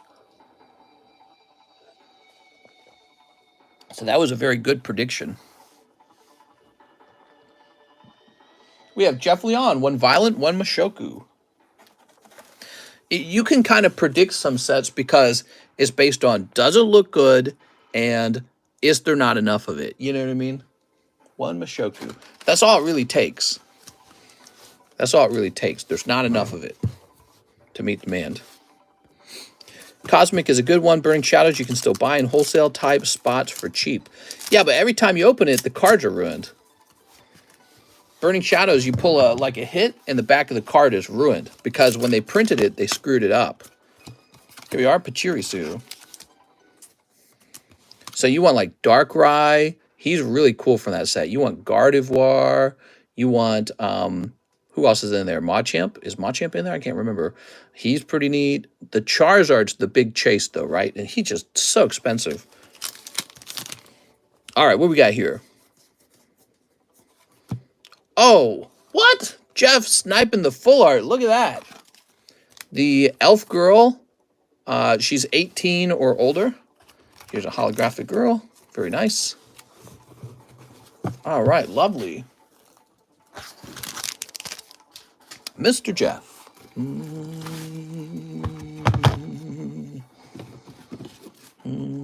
From Pokemon the first movie, Mewtwo Rainbow Foil. You had up there. I'm really interested. I'm a Mewtwo collector.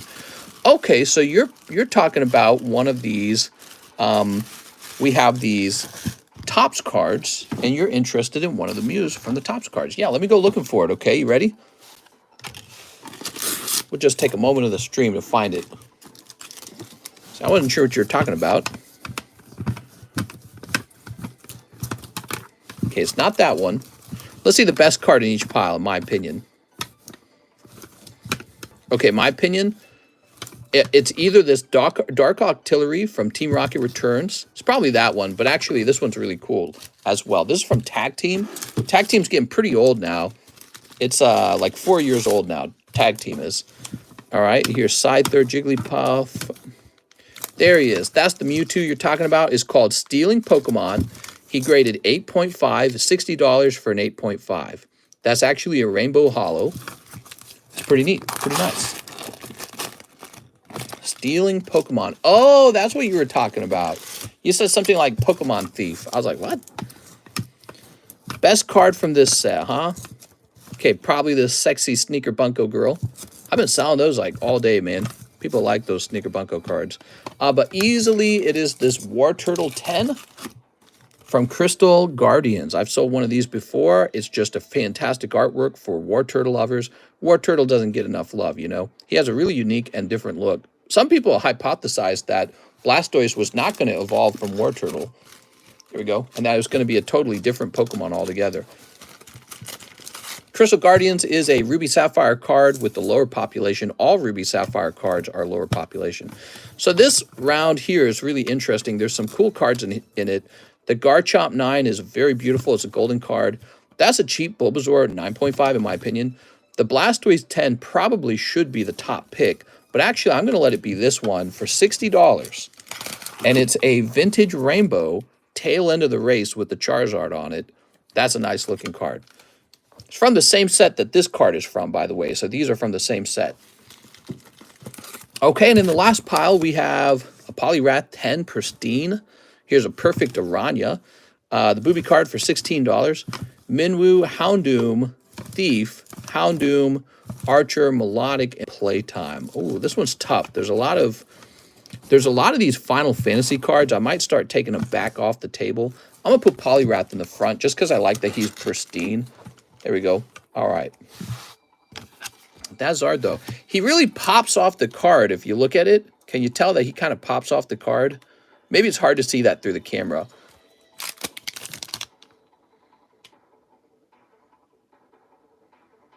Yeah, it looks nice. It's got a, you know, the sleeves kind of hiding him and the camera kind of hides him. That's the truth. But I can see him with my bare eyes, so he looks a little bit better to me. Octavio Melendres, Lugia Break.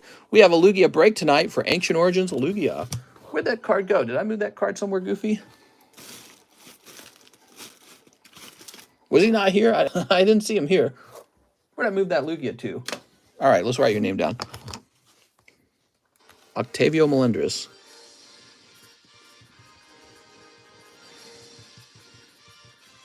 People like to see the card.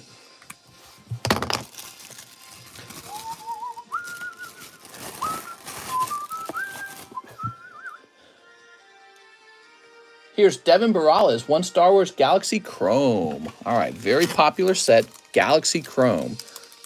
about 2 weeks ago, this set was selling so fast. One more Japanese Violet. And live shipping for Devin Morales. Thank you, Devin. Should I snipe? Boo, Mr. Boo. What are you talking about, Rand? In the real Pokeverse, I just catch like 10 Dittos. Like 10 of them. Rebel Assault. Oh, wow. I love that Darth Vader. Such a good card. Who's the guy asking for the Mewtwo? Oh. Well, I wouldn't snipe anyone unless you really wanted the card, you know? There we go. Boo says, snipe, I'm just a little slow. On this channel, if two people want the same card, one guy can pay $5 more for it, and it becomes his card, even if the other guy bought it first. By like a minute, or you know what I mean? Here we are. Sniping means I take the card before you get it. All right. He's just teasing. Rand's just, we like to tease a lot on this channel. Here we are.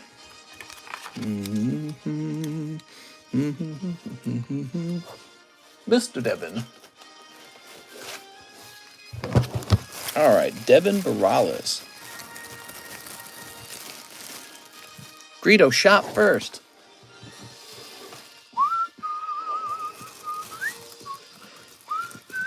I'll buy it from Rand and give it back. There you go. Mr. Devin. I've got your address here.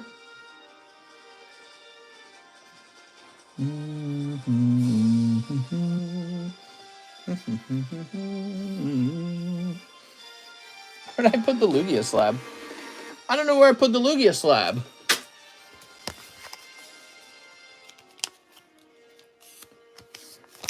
All right.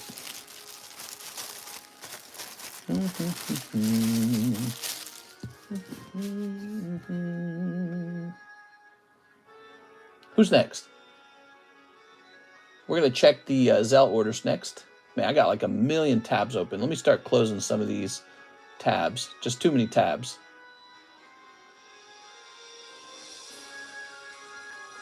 I just closed like 20 tabs. All right, that feels much better. All right, we got Mr. Osvaldo. One spot in the Lugia slab break. Where did I put that Lugia? He's not in this pile, is he? He wasn't in any of the piles, was he? Did I place the Lugia in an odd spot? He should be on display. Am I going nuts? Maybe I'm going crazy. I'm going crazy, right? Oh, there it is. All right, beautiful. We'll put him in the middle. So Justin Com, $22. I'll put this into store credit for you. The line's really not bad at all, guys. I saw the line. It's a pretty short line. It's expected to be short. It's a Sunday. Sunday is pretty slow. Oops. I'm going to say Osvaldo Jimenez. Let me change this music.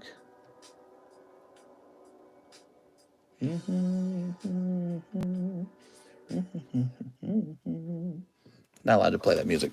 Checking eBay. That Dendra is really going for 800 plus. Yeah, that's crazy. Why is she going for so much? Is she a popular character from the game? I don't even remember Dendra. That's the truth. I do not remember Dendra from the game. Okay, so then he says $20 to a SLAB-AWAY. You got it, Mr. Osvaldo.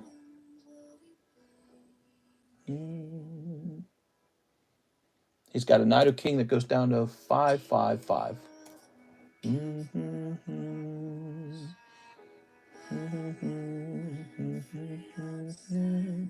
Eric J. Lopez. Hello, mister. I have a bag. All snipes. One lot. Did we do enough? Did we do all of the previous order? It's weird. One lost abyss. Okay, you got it. One lost abyss Pokey. One battle of chaos Yugi. Battle of chaos. Here it is. I feel like we can keep this battle of chaos on an upper shelf now. We got all these beautiful shelves. It's nice. Let's keep this right here, maybe. One General Mills. Okay, one General Mills. You got it.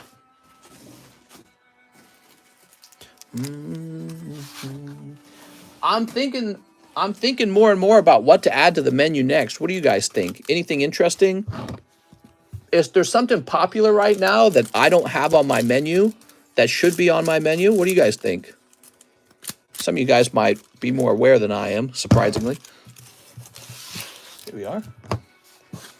Is there something missing from my menu that everyone else has? Here's D.D. Griffin. Weiss Schwartz sets are fun. True, I could focus on a new Weiss set. Marvel. You mean like Weiss Marvel?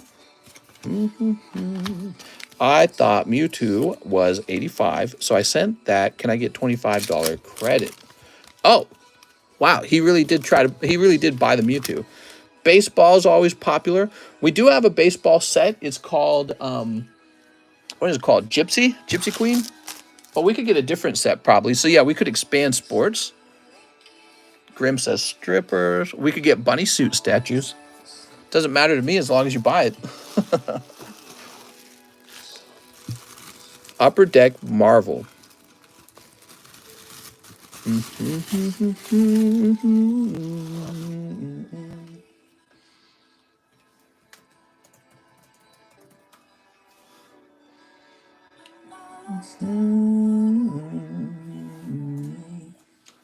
Let's see. I'm looking. 2015 Upper Deck cards. Yeah, those are pretty expensive, huh? I'm looking at them. I always look at the PSA graded cards. Wow, man. Some of those go for a lot of money. Huh. You know, I'm just not a Marvel fan.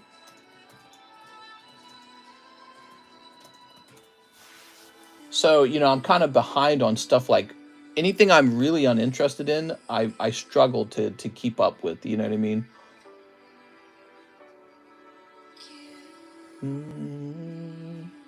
Yep, there's definitely some Marvel cards out there. I'm looking at it. We could definitely add Marvel to the menu. It's a good point. I put in 6 V-Star Universe, just to remind you that you've opened one already, plus a 1995 Galaxy Pack. What's up, Piasu? Marvel is pretty nice, says Kent. All right, we're continuing to move. Eric Lopez is done. Zachary Stekskowski, 1 Lugia break. All right, Zachary Stekskowski. There is a new set of them that just released. Oh, really? Maybe you could send me a link to that on Discord.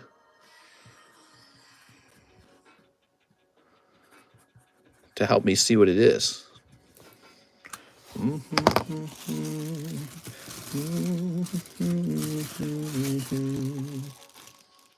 Okay, he says 1 medium for the triple beat. This is the triple beat medium. 1 person out of 15 people will get a whole box of it. Star Wars and Marvel.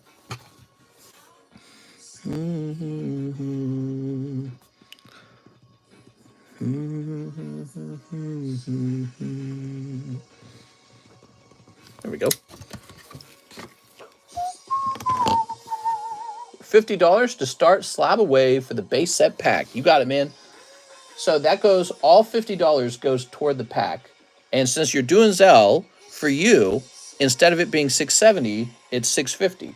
That's how it goes, guys. So if you're using ZELLE, it's cheaper. Zachary M. Stekskowski. I'm going to actually copy your name here.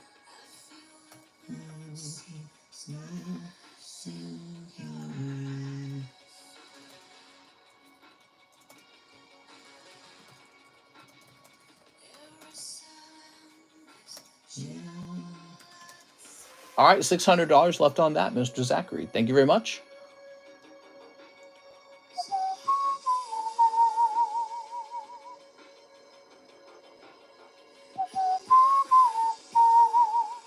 So we're caught up on those ZELLE orders, and we are ready to go back to the PayPal orders.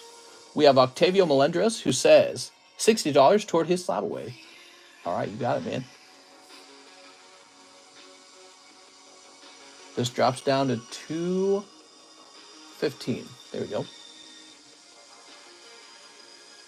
Jennifer Yap, 2 primals. Oh, Jennifer! I sent for 2 spots in triple beat, says Mikey. Sounds good, man. Can I place an order for ZELLE? Absolutely.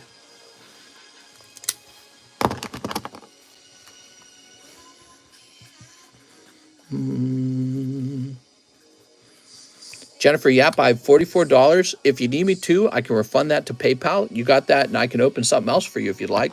We have the Unified Minds box break now. We got the medium triple beat box. We've got the Lugia break, and then other than that, I know Gent took my spots. Damn it, Gent! All kinds of things.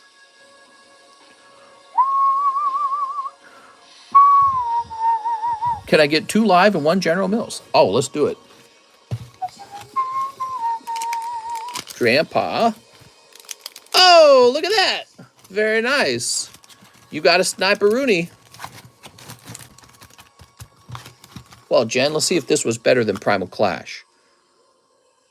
Okay, I don't know what that is, but I did the whole number for some reason.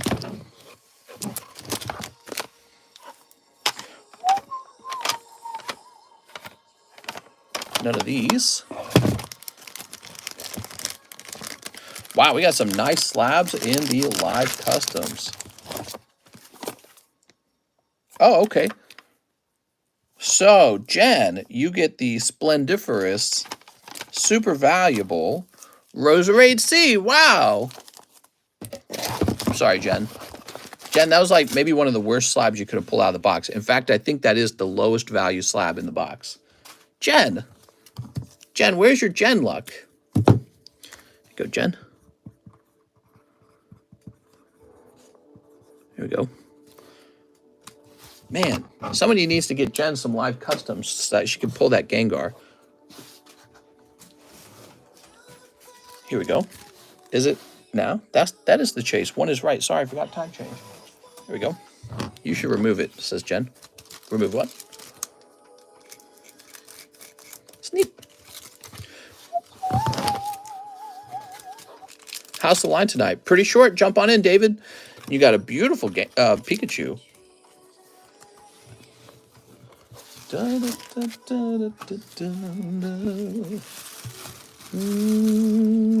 going to set up a fund where you guys can contribute for Jen to get 5 live customs in a row. And then she'll pull the Gengar out. Super Dan says 2 Violet Snipes. 2 Violet Snipes. Can you show the Gengar chase? It's not a slab. It's a gigantic plushie. I probably could show it. I'd have to go get it.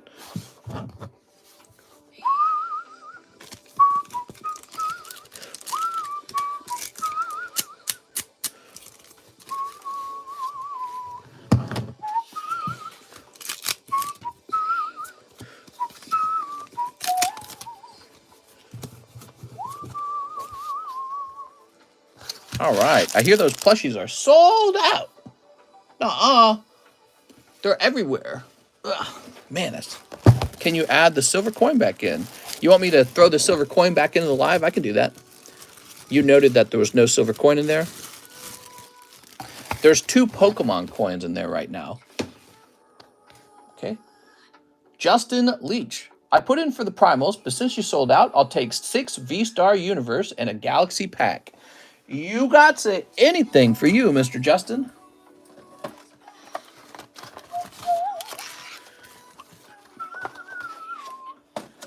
Okay, so we got that. Now you need 6 of these. That was me, says Tammy.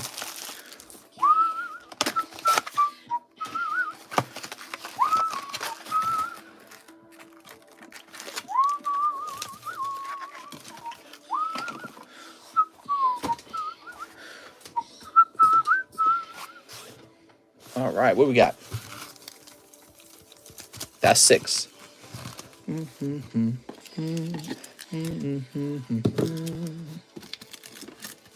Oh.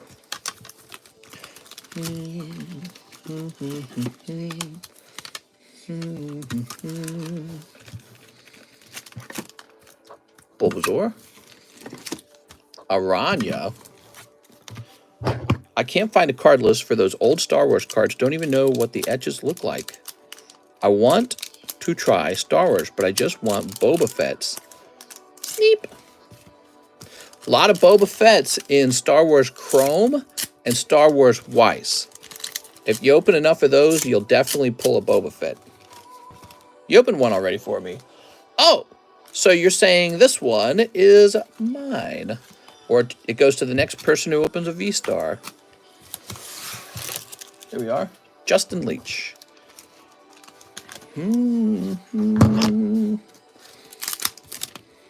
All right. Here's... That's a holo. Gardevoir and Ditto.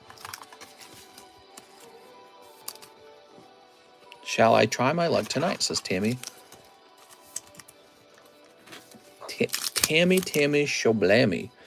If you guys really wanted to pull the Gengar, we should change the rules so that there's no more shuffling, and then the Gengar will get guaranteed pull over time because he has to eventually show up.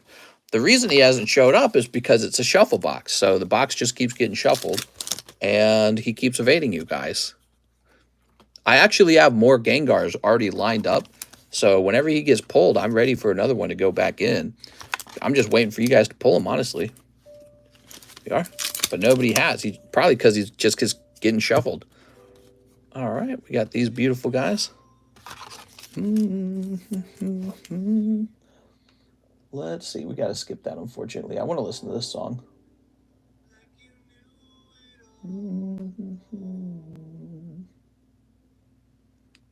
Turn this on. All right.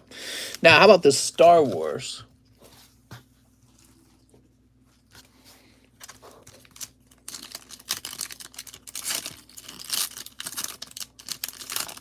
The hit is in pack number 6. Let me know if any are worth grading. Out of here, yeah, I mean, I would definitely grade the Darkrai. So see that Darkrai? He's going to be your hit, so he's the most valuable card here. Okay. And he's a coast type. What do you expect, lol? There we go. Okay, that's for Mr. Justin.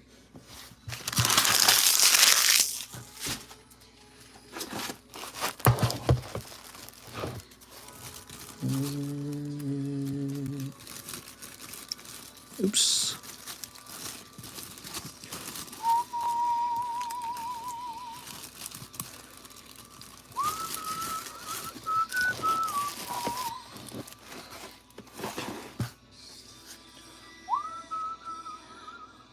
We have Mr. Rand, give me the hit from the Unis break or We Fund. You got it, man. Rand, you're going in the very first spot. There it goes. Thank you, Rand. We have Mr. Abraham Rios. 1 Lugia spot. You got it, Mr. Abraham. No problem, Dreamer Nation.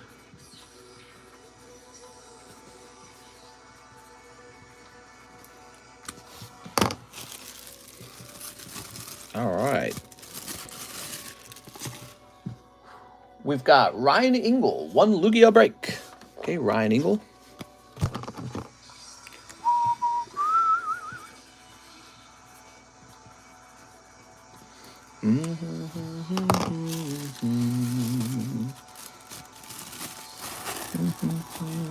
One Uni break. Haven't bought in a while. How's it going, David? Ready to relapse?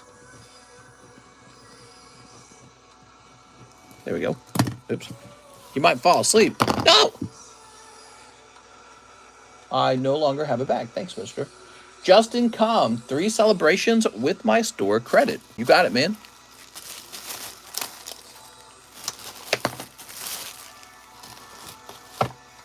Three celebrations. If I get a hit, I will relapse. Oh, man. That's exactly how it goes. You're like, F yeah. Yeah, whenever you get a big hit out of like a Pokemon booster pack, you keep thinking to yourself like, man, I got to do that again.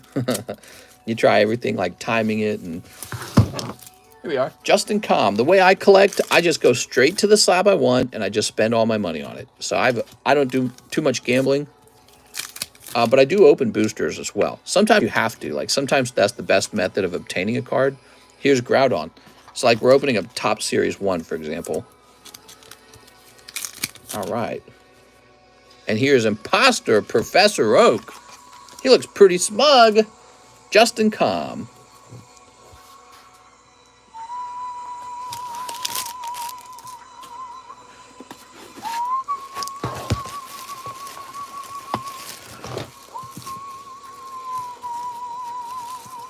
I do like the occasional videos where you rip packs for yourself. I haven't made one of those in a long time. I could make one of those. Mr. Hathim, 6 more Crownsy. You know, one of the main reasons I don't do it is because I just don't have time. Like, it becomes a question like, okay, if I got time to go live, if I got time to open up cards for myself in a video, why didn't I just go live during that time period? Going live is always the best use of my time, basically.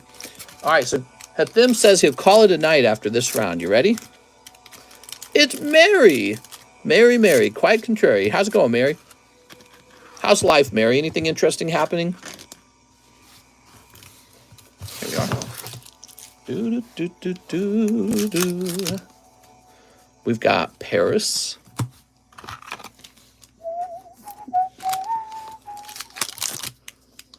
Here's Comfy. There we go. Here's Bisharp. Caught a shiny Ghastly in Pokemon Go. Oh, nice, man. Entei. Well, you're getting a lot of these trainer galleries. Aaron. Oh, look at that. You got Zorora V-Star, but he's off center. I'm sorry. Not a bad round, actually. Lots of these nice looking trainer galleries, and you pulled a hit as well. It's just that the hit was off center. I'm going to the movies on the 24th with my date. By my date, I mean myself. Go ahead, them. Let's see. How close is the Lugia break? It started tonight, and it's making a lot of progress very quickly, just like every break we've had. It could end in just 2 streams, potentially. Oops, he's got some hollows here, too. How much to ship, says Hathim. As you know, Mr. Hathim, if you're in the United States, it's always $9, no matter how much you have. So that's one of the benefits of this channel, is if you're someone who opens a lot of stuff, you benefit from the combined shipping. Mr. Rand says he'll snipe the Mewtwo. Here you go, Rand. Rand was not kidding about that. You're funny, Rand. Okay. I am my own best date. You know, that's true in all of life, isn't it? Sometimes one of the problems with dating other people is they're really different from you. And we're always most comfortable with our own, you know, personality, right? Getting along with people who are different than you is really difficult in life. Rand with $25.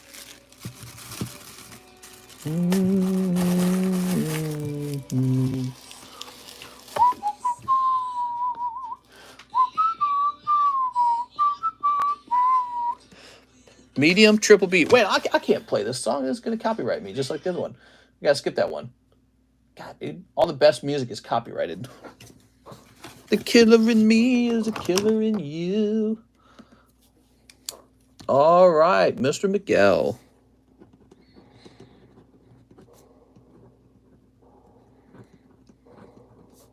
He's got 2 spots in the triple beat box break. 1, 2, 3, 4, 5, 6, 7 spots left. I'm buying my girlfriend a necklace. Here we go. I never really did that. I never bought my wife any kind of like jewelry or anything special. Oh, but now I guess I bought her that piano, you know. It's not a piano. It's a really expensive keyboard. $5,000 on that. I think she likes that a lot better. She never really wears jewelry. She's just not that type of person. I think she suits me really well because she's like that. She would not care about jewelry. Tammy Lowe says, let's try again. 5 live customs. Please no Dusk Noir. Oh, Tammy, I got nothing but Dusk Noirs for you. 3, 4. Oh, Tammy. Tammy jumping through the cold round. That is a straight cold round for Tammy. Oh, Tammy, I feel so bad for you. You want a free one, Tammy? She's just a straight round of cold ones. Let's pick a free one for Tammy, huh? What would be a nice free one for Tammy? You want one of these Houndooms, Tammy? Here you go. Hey, Tammy, you take one of these too, because I can't get rid of these. All right. Pretend you pulled this, Tammy. Sorry, guys. That's all the free ones for tonight now. Tammy took them all.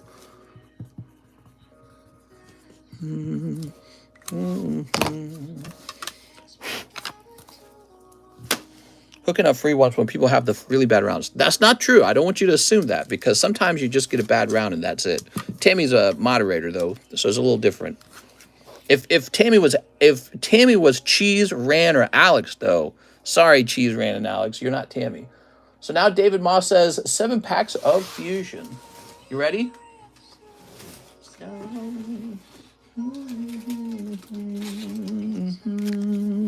Time to get myself ready for school. Have a nice night, Mary. Good luck with school.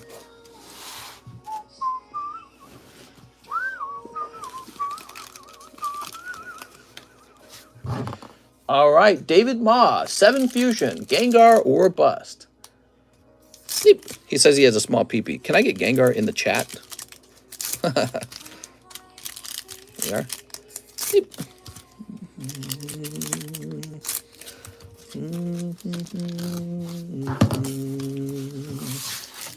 There we go. Here's Farewell Bell. Mr. How's that slab I pulled worth? Let me think about it. So it was about a $40 slab. I offer him for sale for $35, but to be honest, he's about $40. It's a 9.5 slab. Could regrade into a PSA 10. I think it would. Here's Snubble and Greedent VMAX. It's a vintage card from the Pearl and what am I trying to say? Pearl Sapphire? No, Pearl and I can't think of the word. Diamond. Pearl Diamond? There we go. Pearl Diamond era. Q font. I must be getting old, getting that good dementia. Woo! We saw that hot Gengar come out for David Ma. E-waste can be like Poke-waste to the environment. Yeah, I agree. Poke-waste is a real thing.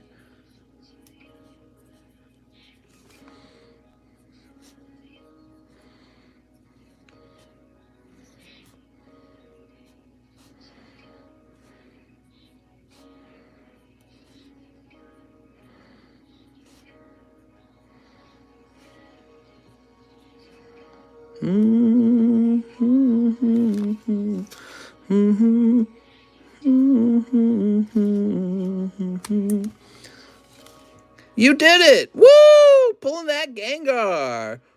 Wow, bro. You're killing it.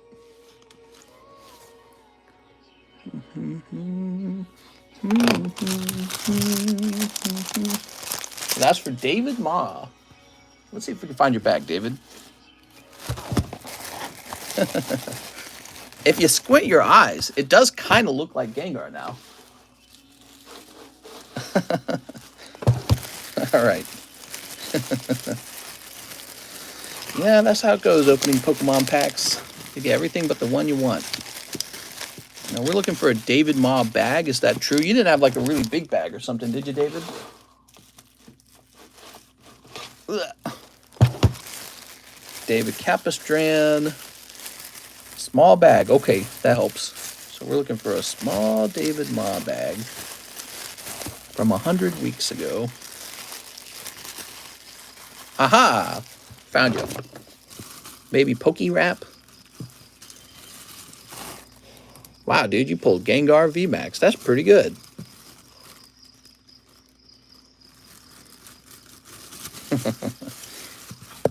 Oops, bump the camera there. There we go. Saving that sleeve. Yeah, it's a funny sleeve. All right. Next up, Tammy Lowe. She says, I'll try again. All right, I'm scared for you, Tammy. Here goes. 1, 2, 3, 4, 5. Okay, one hit, and then you swept past it. So who knows what this is going to be? This is the big hot one, probably. Ready? Are you ready? Oh, it says you did get something nice. Let's see what that is. Says you did get something nice. Do my booty cheeks. Love the content. If you need a recharge, I appreciate you. What's a recharge? You mean like an emotional recharge? Oh! Wow, Tammy, you got a nice one. I was looking at the music, making sure we're not playing the wrong music. Oh, wow, man. All right. Sweet. I would probably consider trading a... do I have another large Gengar? I'm trying to remember if I have another large one. Oh, I don't know if I have another large one. I have the smaller ones, but those aren't going to be a good trade for this. So maybe I should shut my mouth for a minute. I need to take inventory of what I actually have. Here we go. I don't know if Tammy's chasing after that Gengar too, but that's a hit, Tammy. That's a good card. There we go.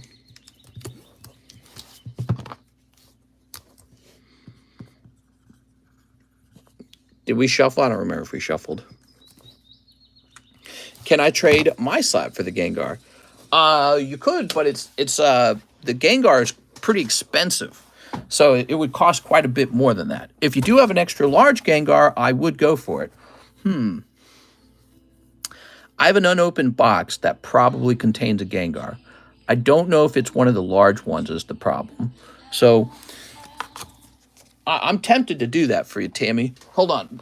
Tammy, would you be open-minded to paying $20 for shipping in that trade? Let me go check to see if that Gengar exists. Hold on. I know I got one large Gengar. I got a bunch of the smaller ones.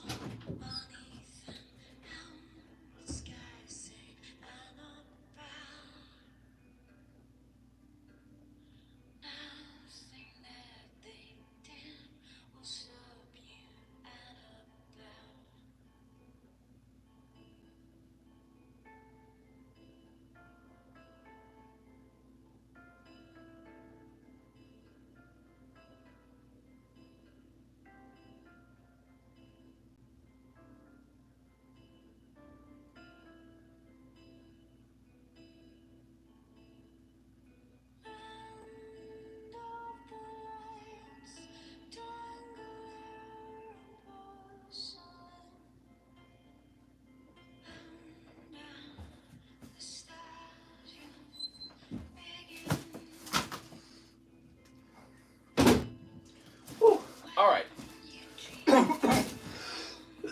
Oh, man, I'm done. All right, so hold on.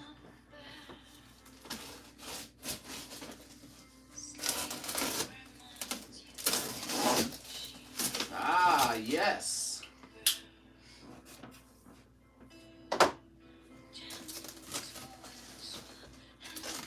Yes, Tammy. We do have another. Have you guys seen this Gengar? He's pretty cute.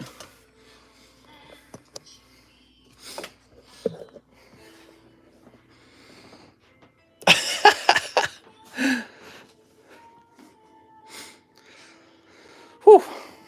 Running up and down the stairs there to grab it for you.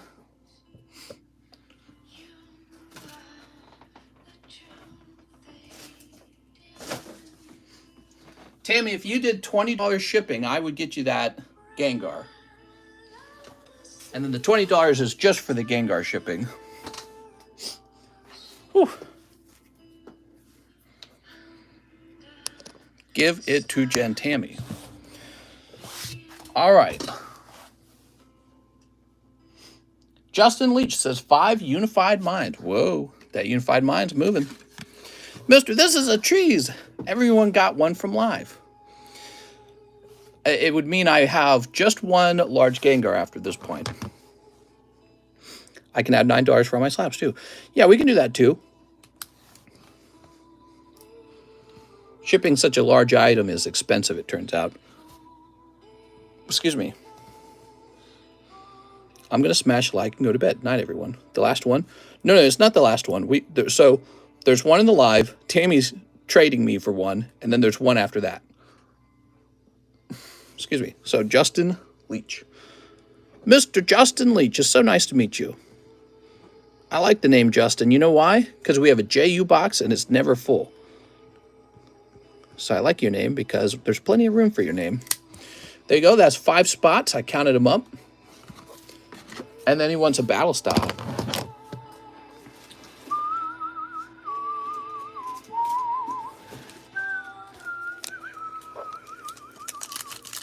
If I pull Gengar, I just trade back to Mr. There we go. Here's Carkle and Crobat. Okay. I want to ship all the J boxes, Mister. Me too. We got it, Jen? I'm just lagged, lol. Tammy pulled a really nice Giratina, and I've offered her a trade for the Giratina for Gengar if she's willing to pay $20 shipping. Brooks Bellinger says 2 Star Wars Galaxy Series 1. You can. Gengar doesn't ship to UK? Oh, man. He could. I would bet the shipping is $80 or more. I don't know. Because he's really large. And he is actually kind of heavy because of... I mean, it's a plush doll, but it's like really quite large. I think he probably weighs... I don't know. Probably like 9 pounds or something like that. So he weighs a lot, but he's also like literally very large. So you'd have to ship like this giant box internationally. Although you might be interested in that if you guys don't actually have them in the UK. I didn't think about that. It might be a US product.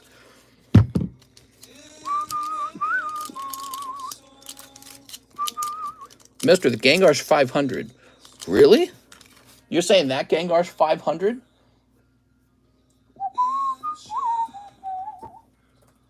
Gengar. Squishmallow.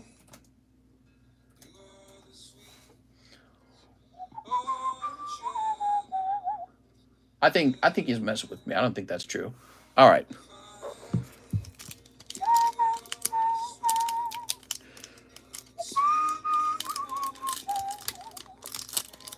I'm just going to peel this open. I'm scared to cut this one.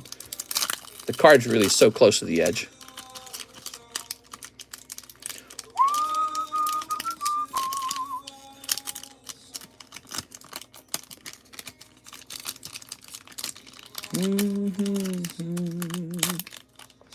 There we go. All right. These cards are like sticking in the pack and everything. Oh, look at that. Oh, picking up the butt cheeks. I'm glad we took our time on it. That's a good card for that. For that pack. Oh, man.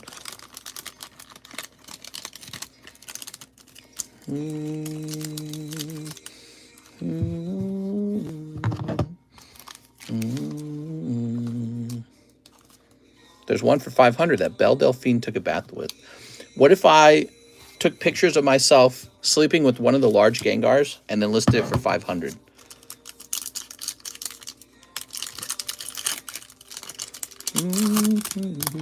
And then nobody buys it. Everyone goes, ew, you're not a hot girl. And then I'd be like, then I'd cry myself to sleep. You and Kara sleeping on it. Would that make it better? That's a little weird, man. There we go. Would you sleep with an albino Diglett VMAX? Albino Diglett VMAX, huh? Not a Wiglet? There we go. All right. So not a bad round. And that was for Brooks Bellinger.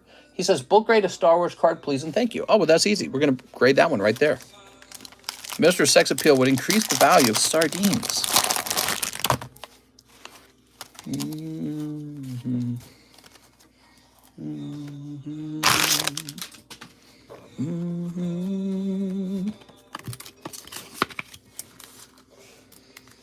All right, there we are.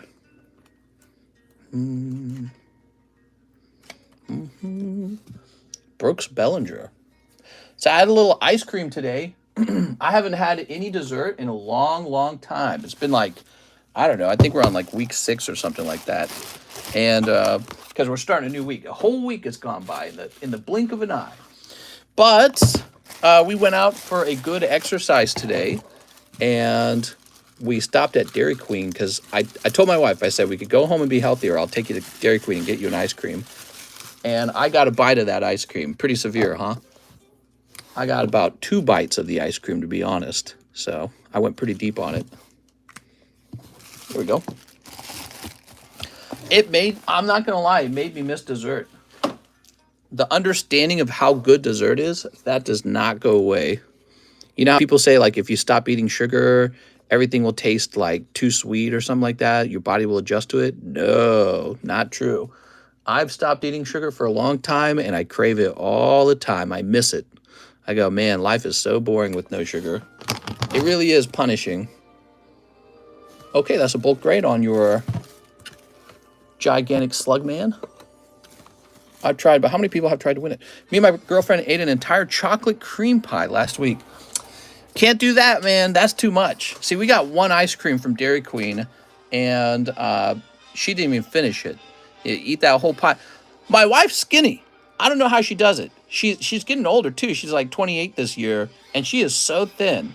And I know what she does. She eats beans, and she eats fruit, and she eats, what else? She eats potatoes. That's it. She doesn't eat anything else. She's almost no meat, and she eats no dessert unless it's some special occasion like tonight. She had an ice cream tonight.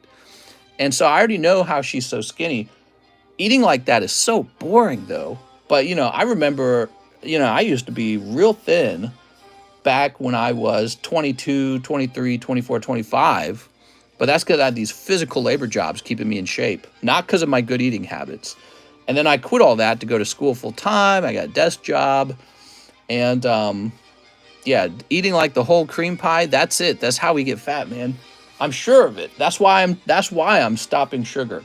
I'm sure that's how it works. It's that damn cream pie. All right. I just love them so much. So Brooks Bellinger, all done with that? Messing with you guys. Jennifer Yap says 3 live customs. Jennifer, this is it. 1, 2, 3. Oh! All right, Jennifer Yap with the double hit. Alex always eats the whole cream pie. All right, what we got? That's so gross, man. Oh, okay. That says B.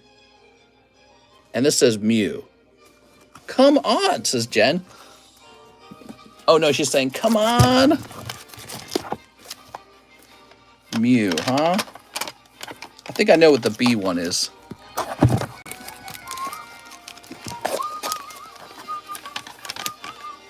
Oh, wow. You got actually 2 really cool cards, man.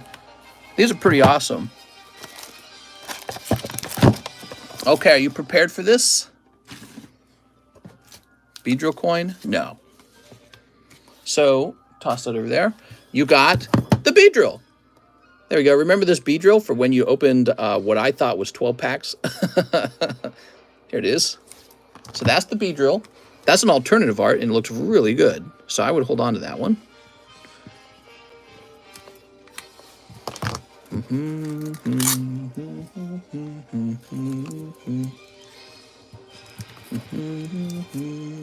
So nice, man. Yep, so it turned out to be mine again. So it's officially yours.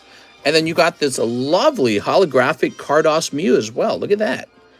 So this is from 1997. Wow, so cool. The artwork is by Ken Sugimori. All right. This is an artwork that you don't see. It pretty much you don't ever see this artwork used again. It's just this one set has this artwork. Look at his little pointy finger right there. It's very cute.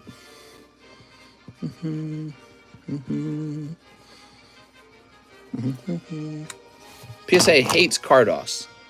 Yeah, that's a pretty low grade. What was wrong with it? You know, Jen, you could consider cross-grading it with another company for a better grade, maybe. Okay, very cool. Tammy Lowe. Wahoo! Shipping for Gengar. So this is the deal then, Tammy. You're giving me a very expensive card back.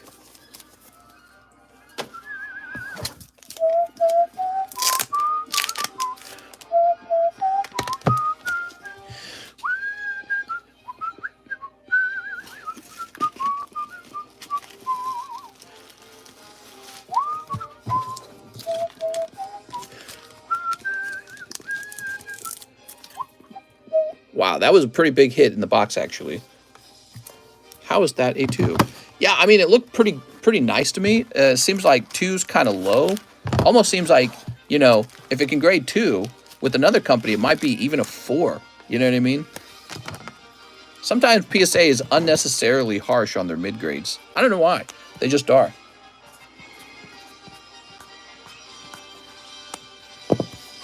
You're a 2B Wood.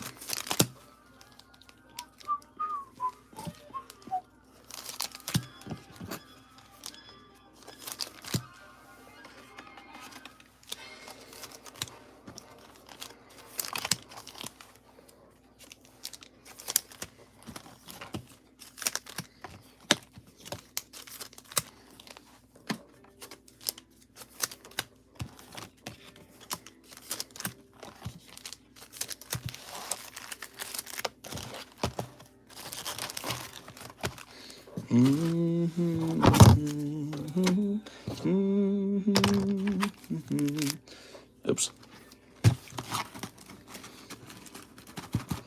Somebody said they want that silver coin back in there. All right, so Timmy, $9 shipping for your slabs. Let's start there.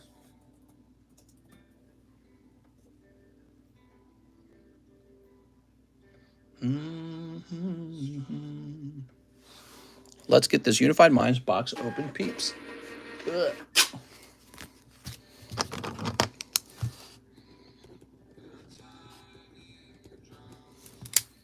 What's a fan cam?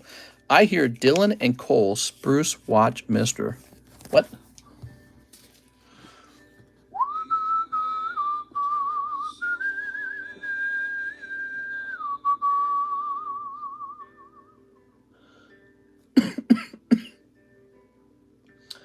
So, how do I ship this Gengar is the question.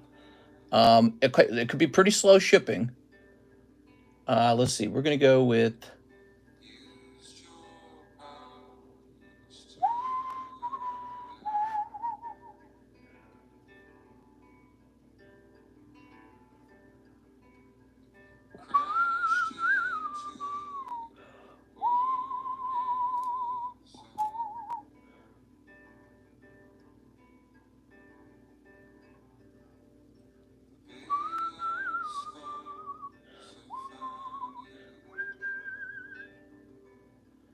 Now, why is that so expensive? Hold on. Do you know when the Primal Clash will open? Hold on, let me look at this.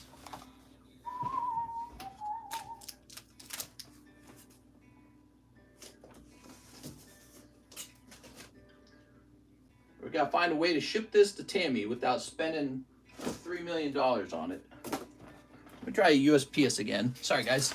This will just take a second.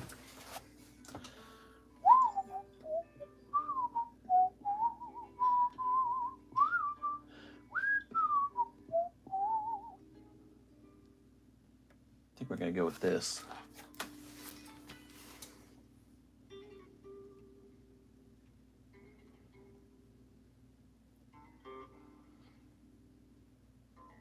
All right.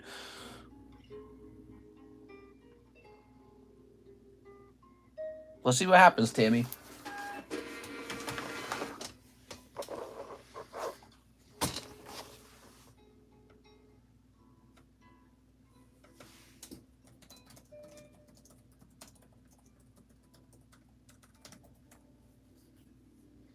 Hold on. I gotta look something up.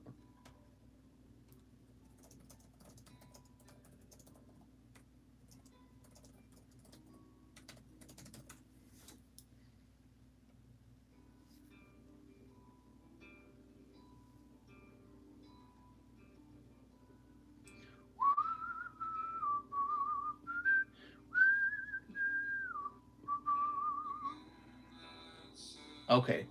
Actually, let me cancel this type of label. I'm gonna make one other type of label. I know this is very boring. We will get back to opening cards in like 2 seconds, guys.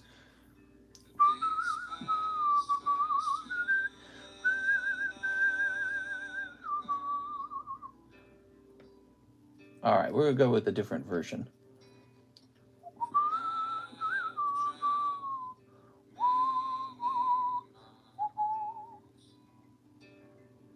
All right.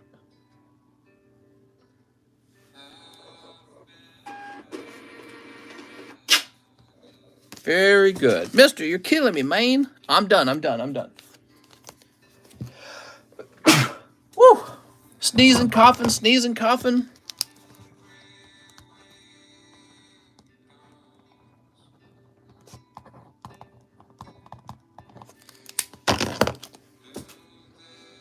Okay. Tammy's done. Now we got Ollie Carter. Can I ship? It's just 2 cards, and all other cards can be full wee ones. Can the waifu be put in a semi-rigid, as it is worth a lot? Okay, so it sounds like you're wanting a semi-rigid. Since you're making a donation tonight, I will do that for you, okay?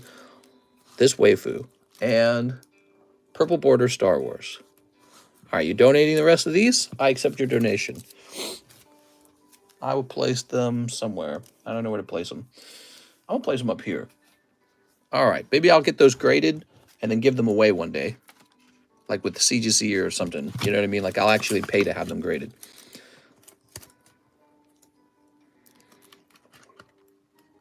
One.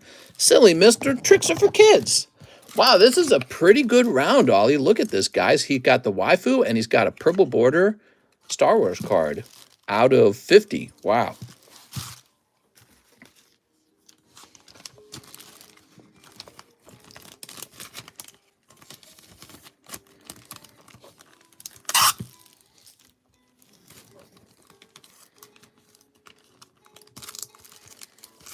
There you go, Mr. Ollie Carter. Now, he didn't say he had any sleeve. So is it just these 2, no slabs? I think he's just being kind, guys. Some people donate quite a lot more than just some, you know, than just some common and common cards, really. You know, those are the cards. They're not super expensive. Ollie Carter, this is an international order, I see. So I need your shipping information again. Give me a minute. I'm going to log back into PayPal for this. Nice people exist. Yeah, some people have donated quite a lot in the past. I know they have.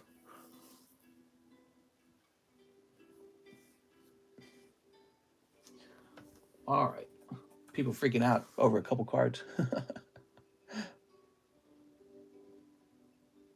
We were looking for the last time he shipped. Here it is. So we're going to grab your phone number from the previous shipment. Ollie Carter.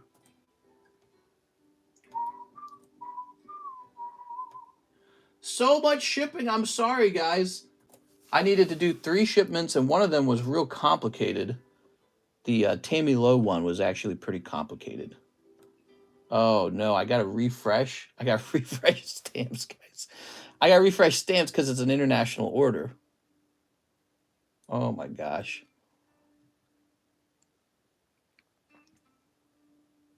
Man, I'm not coughing right now, am I?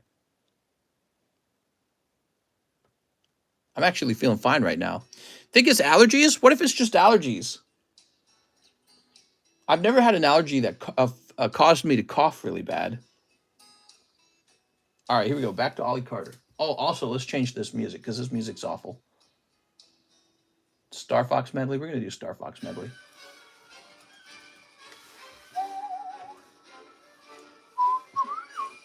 All right, here we are. We are all set. So expensive, dude. That international shipping is wild.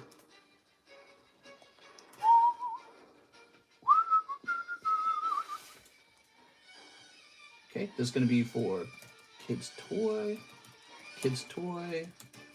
4 ounces.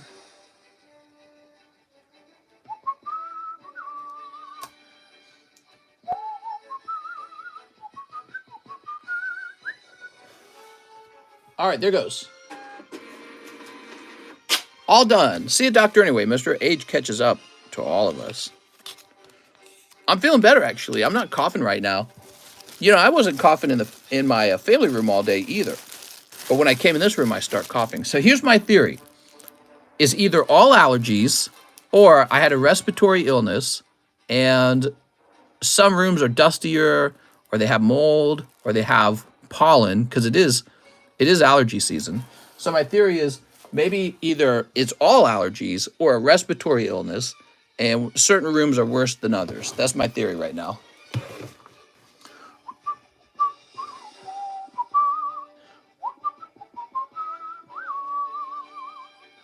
Daniel Corona, I have a small bag, 1 box of jobless reincarnation. Damn, dude! Here we are. This is Daniel. What's up, Carton? Is it Carton? Holographico.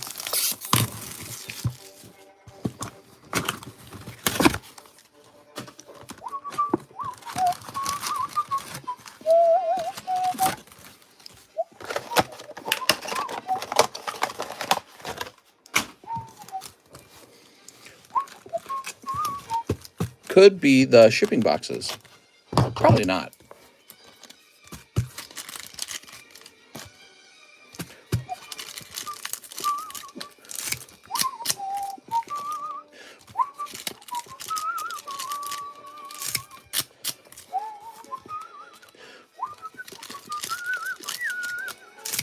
Get these sneeps in. Mister are buying Trump's new book. Trump's got a new book? Man, all he's got to do is sit down and have a shadow writer write a book for him that he dictates.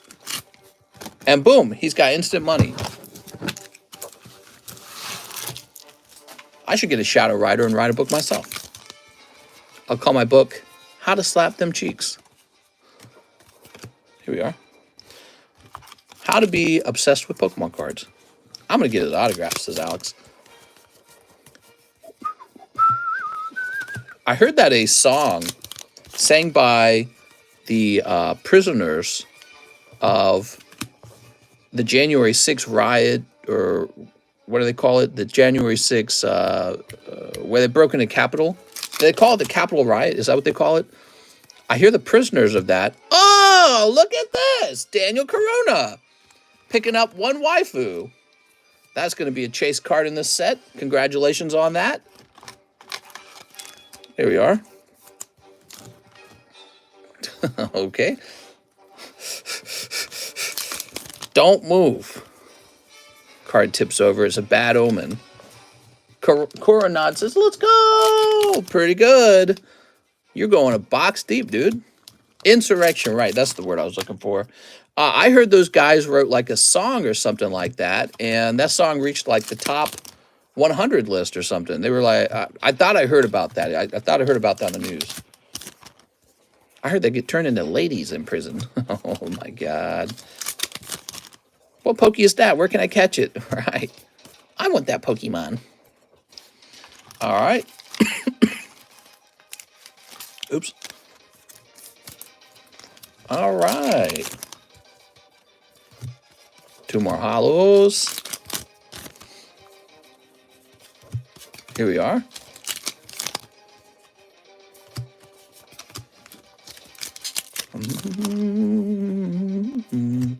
Oh, not bad. In the Sunlight Roxy. Bonus. All right. Lovely.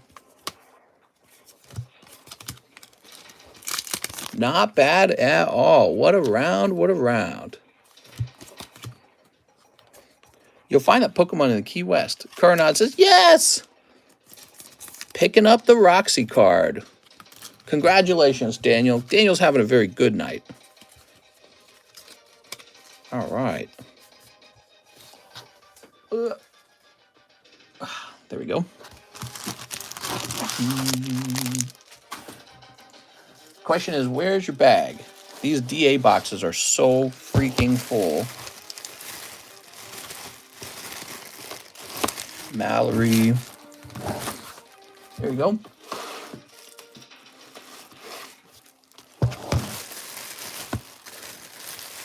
I'll buy that off you, Daniel. I'll give you 1 bazillion. Corona. Daniel Corona. Congratulations, Daniel. Aren't you glad we met? There we go.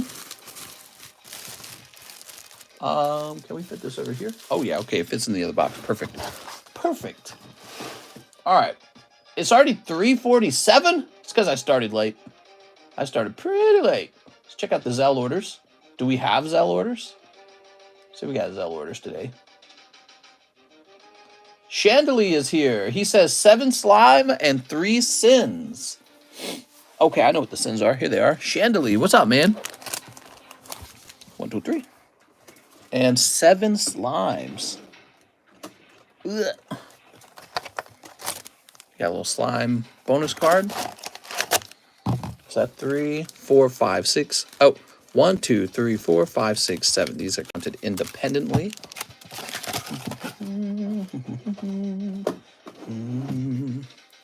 Primal box was hot. Worth going back to rewatch. I mean, it's always worth watching a cool XY box. You can watch it on fast forward, okay? But no, it wasn't a very hot box because we only pulled a single etched card out, and it was Trevenant. But there were a lot of other cool pulls in the box in general. So, how's the line? It's a very short line. Jump in, Mr. Hathim. Very short. We have 12 minutes together, guys. You can place another order. But I'm ready to call no more orders, okay? So, but it just so happens I have no other orders after this one. So I can accept like 1 or 2 more orders. But we're very close to the end. I always wrap up by 4 because I got to get John set up for the next day. John's got to have a lot of shipping. He always gets a lot of shipping on Monday. Is that Japanese Valo slab still on the table? Valo. Yes, it is. 22 bucks. Here we are.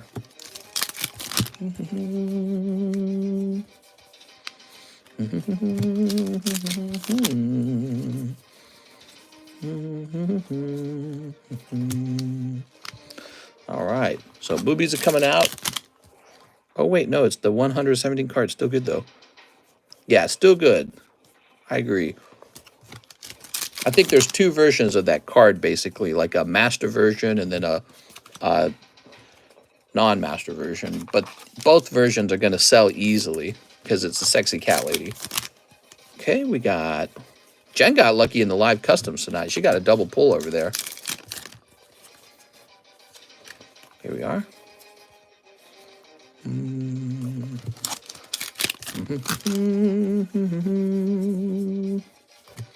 Okay.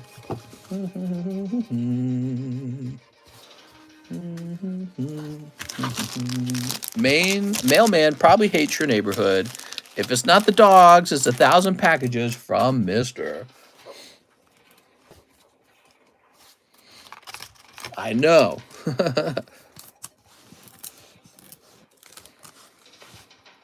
Chandelier M. Lorenzo.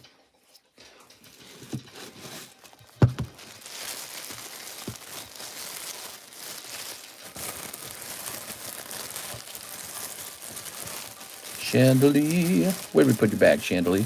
Well, you would be right in the front, wouldn't you? Ah, right. You've got... Yes, you've got this bag here. Here you go, Chandelier. You got a large bag really quickly. Thank you, Mr. Chandelier. I appreciate the order. Appreciate the pokey business. I like it when we get ZELLE orders. ZELLE orders don't have a PayPal fee, so I'm a big fan of those.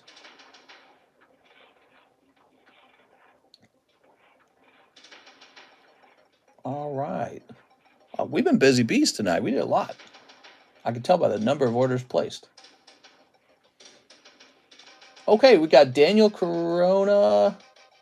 Did I already do that one? I feel like I already did that one. Oh, yeah, I've already done that one. Let's try refreshing. I'm a big fan of Donkey Kong music. Me too. We have a Hathim order. I lied to Star Wars Chrome. He saw those purple bordered Star Wars card and said, oh, man, I need one of those. 5 slime, 2 dons. Mr. Sorry didn't write in the detail. 5 slime, 2 dons. What are dons? Sins. 5 slime, 2 sins. Maybe I should just get these ready for you ahead of time before I forget that number. So I got 2 slimes here. 2 sins here, I mean. I only have 4 slimes. I need to go get a fresh box of slimes. Wait, is this a box of slimes? Oh, it is. Okay, we have a box of slimes right here. Okay, never mind. Okay, so that's for the next order. But this order is for Mr. Hathim. Hathim's determined to pull a big hit out of these. Here we are. Labyrinth or Never-Ending Story? Definitely the Labyrinth. I like the Labyrinth's darker overtones. They're both kind of dark. They're both kind of weird.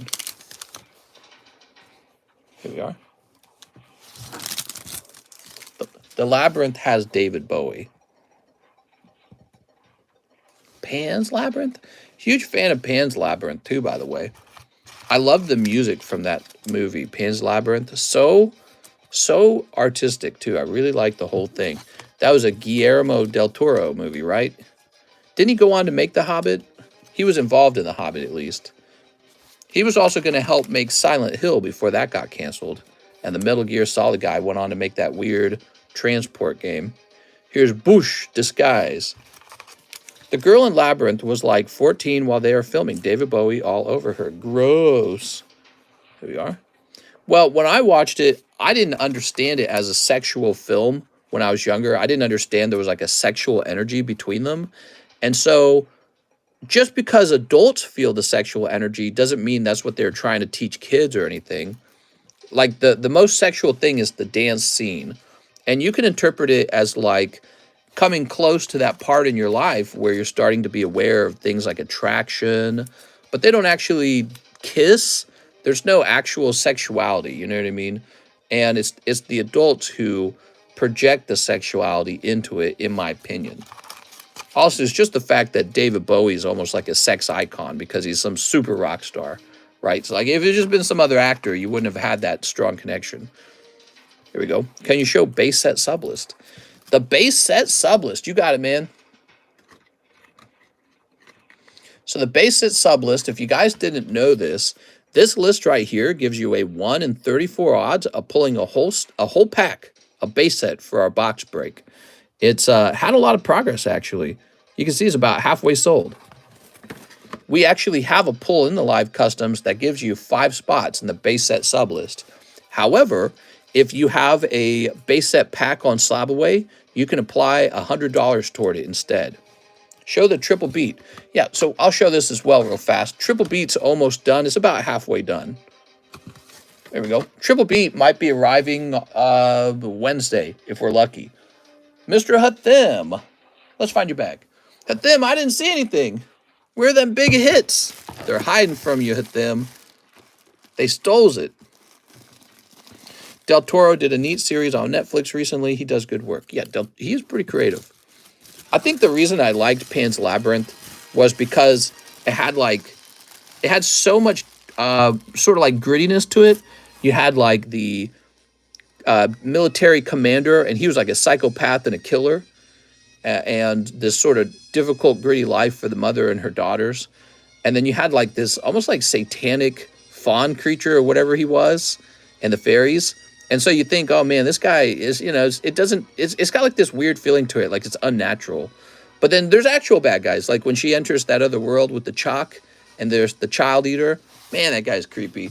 That was really the selling point for me. That's when I loved the show, was when they got to the child eating monster. I was like, damn, this is cool. That was what sold it to me. But then, you know, it's weird because you're afraid of the child eating monster. She comes back to the real world. And the real monster is her father-in-law. He's the real monster, the military commander. And it's a sad ending to the story too, which that's what I like. I like sad endings. I don't like movies to have the happy endings. Sometimes it's okay. Like Lord of the Rings, Star Wars, that's fine. But a lot of movies, I like it when we explore realistic endings, you know, like the indifference of nature or just things failing, you know, because we're always looking for best outcomes. But I like it when movies and TV shows explore when things fail rather than succeed. And that's only because maybe there's too many movies and too many TV shows that only give you a happy ending. You only ever get a happy ending. That's all you get. You never get the bad ending. And it kind of drives me nuts a little bit. It makes movies very predictable. Like, I'm not worried if I'm going to get a happy or sad ending because I already know. I already know it's going to be a happy ending. That's why I don't watch Marvel movies. All the Marvel movies always end with the good guys winning. Here we are, Chandelier. All right, what we got? There's almost no point in watching a battle between good and evil because good always wins and evil loses. But this is probably also why I like scary movies. Scary movies kind of maybe flip that on its head. A lot of scary movies have the bad ending. That's why I like scary movies. They get a bad ending. The monster wins. Foreign movies, mostly better. Foreign movies have been doing a great job. I'm excited for the next Squid Game. I thought it was funny that people thought Squid Game was sort of like a criticism of capitalism. But I felt that Squid Game was more a critique of class and inequality. So what was fascinating to me in in Squid Game, when you had all the powerful people in one room watching the Squid Game, you had people from many different countries. America was one of them, yes. That's a capitalist country. But China was another person who came over, and that's a communist country. But it didn't matter. They were all elitists. They were all the super powerful and wealthy watching the poor struggle over resources. So I didn't think it was a criticism of how people make money. It was just a criticism of the fact that whatever system you're in, the poor have to do extreme things and maybe risk their life for money, while the rich kind of kick their feet back and laugh at you and they have naked people lying around. You know what I mean? It's about capitalism because they go after people desperate for money because they were in so much debt. Yeah, but that happens in all societies. You have poor people in socialist societies. You have poor people in communist societies. And when they depict the bad guys aren't specifically capitalist. The bad guys are just super wealthy, that's all. So I think that people living in the capitalist society that the movie was marketed to, they think it's for them. But I think the movie actually, or the TV show actually just explains inequality as the real problem. You know what I mean? In fact, I don't think people really dislike capitalism until there's inequality. Then they go, I can't stand capitalism. If only we could have socialism and communism. Then people get socialism and communism. They go, this sucks. If only I could escape to America and have free markets and private industry. You know what I mean? That's exactly how it goes. So it's actually the issue of inequality and hierarchies and class that I think the movie or the TV show ultimately criticizes. You know what I mean? There we go. Chandelier. Hit that button. It's free. Oh, you're talking about the like button? Well, we're getting ready to wrap up. It is 4 a.m. now. Excuse me. Land of the free ones. South Korea is actually a capitalist society. And the ending of the show where him and the old man are watching the... So remember, there's a contest between him and the old man at the end of the show. And the old man doesn't believe anyone will help the poor guy on the street who's dying on the street. And they're living in a capitalist society at that point. And the old man dies before he can be proven wrong. So the good guy actually sees that, yes, there is goodness in humans. And so the old man who created the games, he doesn't really believe in the goodness of man. That's his whole deal. He doesn't believe in it. But he witnesses a good Samaritan right at the very end, even though the old man dies without seeing it. The old man, remember, they become friends in the middle of the game. And then even though they're friends, the young man's still trying to trick him, right, in order to win in the marble game. So that's part of why he doesn't believe in the goodness of others. He doesn't believe other people will make a personal sacrifice to help mankind, maybe in general, maybe as an average, I don't know. But they don't really talk about averages.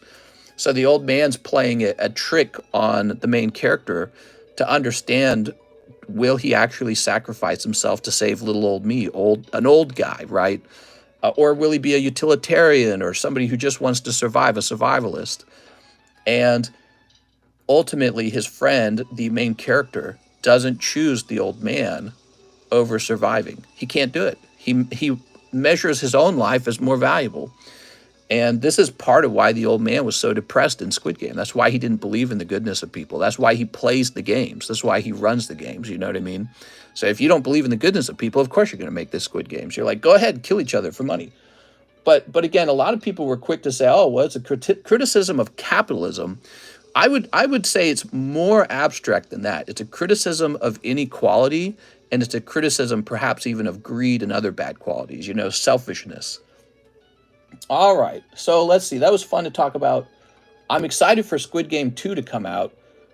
Daniel Corona, express grade the signature and 1 Star Wars Chrome. Damn, I like that you're letting me grade it. I'm very excited for that. All right, I'll be grading that tonight. Mr. Daniel, very excited. Let's see what we got. Oh, you know, South Korea, they have capitalism as opposed to North Korea. And North Korea is more like a, you know, communist regime. But the South Koreans are very aware that communism has not gone very well for the North Koreans. They're real aware of that. Here we are. And that's where the show was written and filmed. And so I don't think there's a lot of popular support for going into that sort of system over there. Ooh, Obi-Wan. There we go. But yeah, capitalism will breed inequality, but socialism and communism does too. It's really fascinating. The issue of inequality runs throughout all societies. Mister gets to stare at boobies after the stream, and he gets paid to do it. They're giving everyone their money who baked with the bank. No one is going to lose a dollar. Yeah, isn't that wild? You know what that tells me? Being in the bank business is a good business because the government won't let you fail. So that's the way you need to think about the game, you know what I mean? Maybe we should pool all our money together and create our own bank. Bank of Pokemon, I don't know. You need a lot of money to make a bank, I'm pretty sure. I mean, not only do you need a lot of money, you need a lot of talent. Because a bank isn't just a building with vaults. Banks are so complicated now. A bank is ran by talented people who loan money out to businesses who they think the businesses will give all that money back with interest. So it's literally like picking winners out of society. That's what a bank does. Very, very difficult job to do consistently, I imagine. All right, let's get that card graded. Daniel Corona. Very excited for this. I think in another life, instead of pokies, I could have been into investment banking. I like finances. I like the bank aesthetic. Yeah, I'm very drawn to all that. I've said before, I always liked Ebenezer Scrooge. He made me, I don't know, I just liked him. I liked how he was sort of indifferent and focused on his money. Here we are. Yeah, the problem with Ebenezer Scrooge is he had no friends. He cared about the money more than people. I don't think it has to be that way. I think you can still be like him, but you can... And honestly, that's how the story ends, doesn't it? It ends with him realizing, I can give my money away and have more friends. But he has money to give away is the funny thing, you know? Daniel Corona. We're going to be grading that tonight. I'm excited. All right. So that's done. Glad you got that order in. Hathim says, I lied again. 10 Lost Abyss. All right, I'm not going to lie to you. I think this is a cold box of Lost Abyss. Ah, that's 8 packs of it, too. Hopefully a double hit box. All right, let's see. Let's get this other box open. Scrooge McDuck. Yeah, so Scrooge is obviously Ebenezer Scrooge, but they call him Scrooge McDuck. I absolutely love Scrooge McDuck. I watched him as a kid as well. He's like a more fun version of Ebenezer Scrooge because he's a Disney he's a Disney character. Always loved him. I loved the bank, the golden vault he would jump into. When I watched that as a kid, even before I really understood what it was, it just always made me feel good. Here we are. And Mr. Still Live. Yes, but we need to stop taking orders, guys. It's 4:06. No more orders. Here we are. Always enjoyed Scrooge McDuck. The reason why I enjoy concepts like Scrooge McDuck, the truth is, life is actually much better when you have prosperity, good finances, good management. Everyone's got food and a home. And so I think there's this aspect where you demonize people who they become greedy, right? So greed's a real thing. Actually, we just watched The Hobbit, And in the last episode, they depict the Dwarf King, Thorin, as getting that dragon, what do they call it, like dragon greed or something like that? I can't remember. Dragon sickness, that's what they called it. And he's like, I'm not going to give him a single gold coin. And so, yeah, that was like it was like a manifestation of the kind of greed that you can experience as a human, right? We're supposed to watch that and be like, oh, I've been that way before. And so greed's a real problem. But after you fix the problem of greed, the truth is, it's always better to live in a prosperous society because then all your needs are taken care of. Medicine, transportation, home, housing, food. Yeah, you need really advanced financial skills to have a giant first world country where everyone can get a nice job. You know, and somebody's got to manage those companies where you get a nice job, right? And that guy's got to get paid tons. Or you can start a company where you manage all those nice jobs.